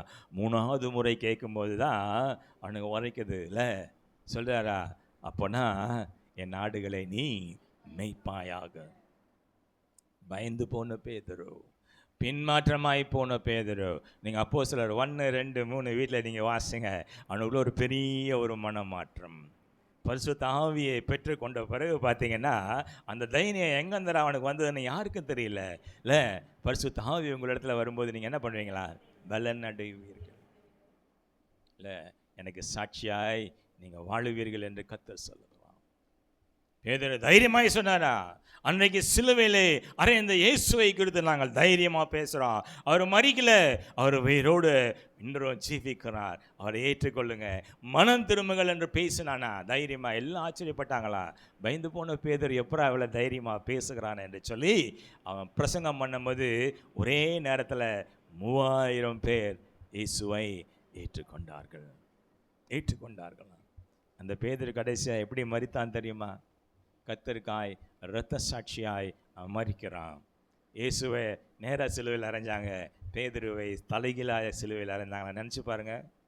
கொஞ்சம் நேரம் தலைகீழ நின்று மென்டல் ஆகிடுவீங்க தெரியுமா? தொப்பையை குறைக்கிறேன்னு சொல்லிட்டு ஒரு எக்ஸசைஸ் சொல்லுவாங்க. செவத்து ஓரமாக தலகானை வச்சுக்கோ, தலையை கீழே வச்சு காலை மேலே தூக்கி பாருங்களேன்.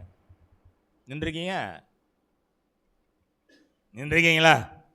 நாங்கள் எதுங்க, நாங்களாம் ரொம்ப ஸ்லிம்மாக இருக்கிறோம் அப்படியா? இல்லை, எக்ஸசைஸ் சொல்ல கொடுப்பா. வேணாம் அதை ஊழ சதெல்லாம் போகணுமா, தலைகீழ நில்லு. எங்க செவுத்து மூலையில் போய் நின்று பாருங்கள், தலையெல்லாம் சுற்றி போயிடுவீங்க.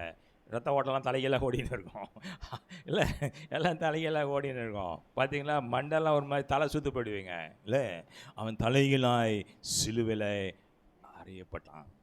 கிறிஸ்துவுக்காய் இரத்த சாட்சியாய் மரித்தான் என்று வேதம் சொல்லுது. நீங்கள் இரத்த சாட்சியாலாம் நீங்கள் மரிக்கணும்னு நான் சொல்லலைம்மா. நான் முடிக்கிறேன். 3 காரியங்களை நான் 3 பேரை நான் உங்கள் முன்னால் வச்சுருக்கேன் இல்லையா? ஸோ கர்த்தர் என்ன உங்கள்கிட்ட எதிர்பார்க்குறாருன்னா, சாட்சியுள்ள ஒரு வாழ்க்கை வாழ்கிறீங்களா? கர்த்தருக்காய் சாட்சியுள்ள ஒரு வாழ்க்கை, ஒரு ஜீவியம் ஜீவிங்க. 2வது, இயேசுவை உங்கள் முன்மாதிரியாக வச்சுக்கோங்க.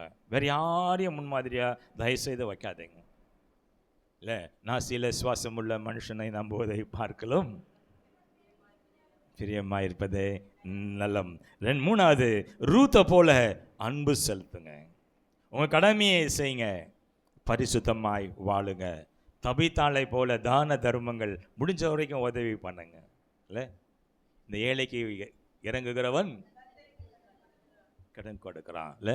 ஒரு முறை சொல்கிறார், இயேசுவை சொல்கிறார், நான் தாகமாக இருந்தேன் எனக்கு தண்ணி கொடுத்தீங்க, பசியாக இருந்தேன் எனக்கு சாப்பாடு கொடுத்தீங்க, நான் நிர்வாணமாக இருந்தேன் எனக்கு ஆடை கொடுத்தீங்க. நான் உடனே கன்ஃபியூஸ் ஆகி மண்டையெல்லாம் சொரிஞ்சின்னு கேட்குறா, நீங்கள் என்னையா தண்ணி தாகம் வந்துச்சு, என்றைக்கு நீங்கள் சாப்பாடு இல்லாமல் இருந்தீங்க, என்றைக்கு நீங்கள் ஆடு. அதோட என்ன சொல்கிறார், சிறைச்சாலையிலேருந்து என்ன விசாரிச்சிங்கன்ற வேற இல்லை. என்னென்னா கஷ்டப்படுறவங்கள போய் விசாரிங்கன்னு அர்த்தம், அவ்வளோதான். யார் அவங்கன்னு கேட்குறா. சொல்கிறாரா, உனக்கு பிறன் இருக்கான்ல, உங்களில் சிறியவர் யாரோ அவருக்கு நீங்கள் என்ன செய்கிறீங்களோ அது எனக்கே செய்தோம். ரைட். ஸோ தபித்தாளை போல தான தர்மங்கள் செய்யுங்க.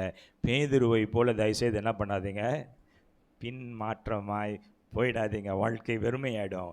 கர்த்தருடைய சித்தத்துக்காக உங்களை ஒப்பு கொடுத்து அவருடைய சித்தத்தை உங்கள் வாழ்க்கையில் நிறைவேற்றுங்க. கர்த்தர் உங்களை ஆசீர்வதிப்பாராக. ஆமென்.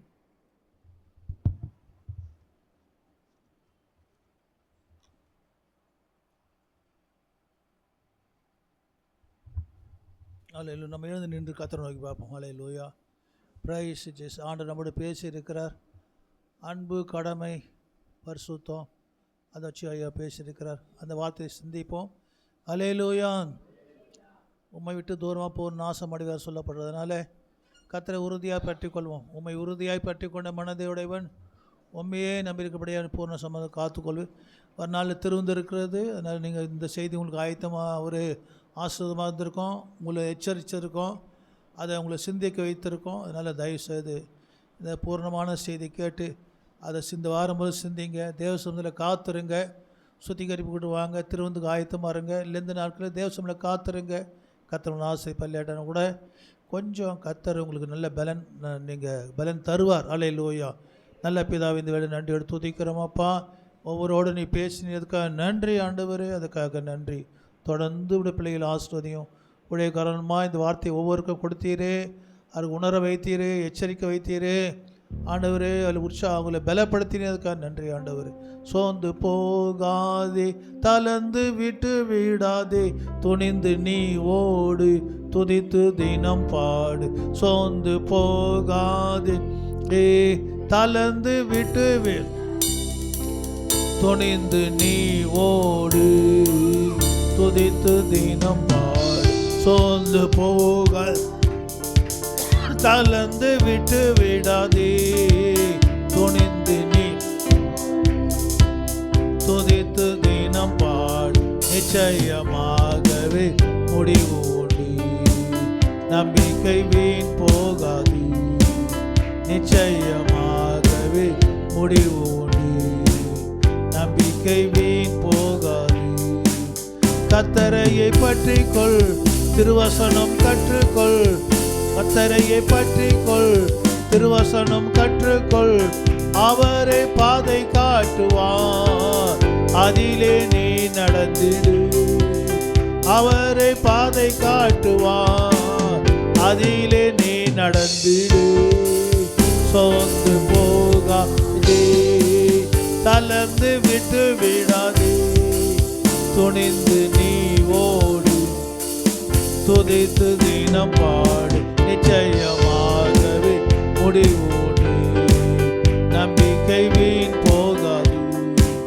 நிச்சயமாகவே முடிவு உண்டு, நம்பிக்கை வீண் போகாது. நாவு நல்லதையே நாள்தோறும் பேசினாள், நாவு நல்லதையே நாள்தோறும் பேசினாள். கர்த்தரின் திரு இருதயம் களி கூறுமே உன்னாலே. கர்த்தரின் திரு இருதயம் களி கூறுமே உன்னாலே. சோர்ந்து போகாதே, தளர்ந்து விட்டு விடாதே, துணிந்து நீ ஓடு, துதித்து தினம் பாடு. நிச்சயமாகவே முடிவு உண்டு, நம்பிக்கை வீண் போகாது. நிச்சயமாகவே முடிவு உண்டு, நம்பிக்கை வீண் போகாது. ரேச்சல் வந்து ஜெபம் பண்ணுவோம். சீக்கிரம் சுருக்கமாக ஜெபம் பண்ணணும், சீக்கிரம் டைம் ஆகுவோம். Praise Jesus, praise Jesus. சீக்கிரம் சுருக்கமாக ஜெபம் பண்ணணும். அன்பின் பிதாவே, நன்றியோடு உம்மை துதிக்கிறப்பா. அந்த நாளில் எங்களோடு பேசின ஒவ்வொரு வார்த்தைகளுக்காய் ஸ்தோத்திரப்பா. ஸ்தோத்திரம், எங்களை அன்பாயிருக்க உதவி செய்வீராக அப்பா. ஸ்தோத்திர, தான தர்மங்களை செய்ய எங்களுக்கு கிருபை தருவீராகப்பா. அப்பா, நம்முடைய தாசரை உருவாக்கி அப்பா கொண்டு வந்த வார்த்தைகளுக்காய் ஸ்தோத்திரம். கேட்ட பிள்ளைகளை அப்பா ஸ்தோத்திரம் அதன்படி நடக்க கர்த்தர் உதவி செய்வீராக. ஐயாவுக்கு நல்ல பலன் தாங்கப்பா.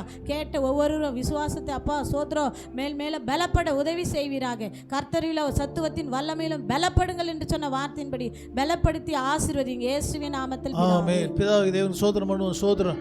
குமாரனாகிய தேவனுக்கு ஸ்தோத்திரம் பண்ணுவோம். பரிசுத்தாகிய தேவனுக்கு ஸ்தோத்திரம் பண்ணுவோம். என் ஆத்துமாவே கர்த்தரை ஸ்தோத்திரி, என் முழுமே பரிசுத்த நாமத்தை ஸ்தோத்திரி. என் ஆத்துமாவே கர்த்தரை ஸ்தோத்திரி, கர்த்தர் செய்த சகலம் மறவாதே. ஆமென். நம்முடைய கர்த்தராகிய இயேசு கிறிஸ்து கிருபையும் பிதாவாகிய தேவனுடைய அன்பும் பரிசுத்தாவினுடைய அந்யோன்ய ஐக்கியம் நம்மளோடு சொல்பசோடும் செய்து கொடுத்த தாசனோடு மனைவியோடு ஆண்டவரை விடுப்பதாக. ஆமென். அல்லேலூயா. ஓ தேவனுக்கு மகிமை, தூக்கி எடுத்தார், என்னை தூக்கி எடுத்தார் இயேசு. தாம் கரத்தை நீட்டி ரட்சித்தார். ஓ தேவனுக்கு நான் இயேசுவை நேசிக்கிறேன், மேன்மேலும் நேசிக்கிறேன். ஆகாரையில் நான் என்று அவரை என்று வாழ்த்துவேன். ஆகாரையில் நான் என்று அவரை என்று வாழ்த்துவேன். அல்லேலூயா, அல்லேலூயா. கர்த்தர் உங்களோடு இருப்பார், கர்த்தர் உங்களை ஆசீர்வதிப்பார். இன்னைக்கு மாலை ஆராதனை நம்ம வழக்கமாக வச்சுன்னு இருக்கிறோம்.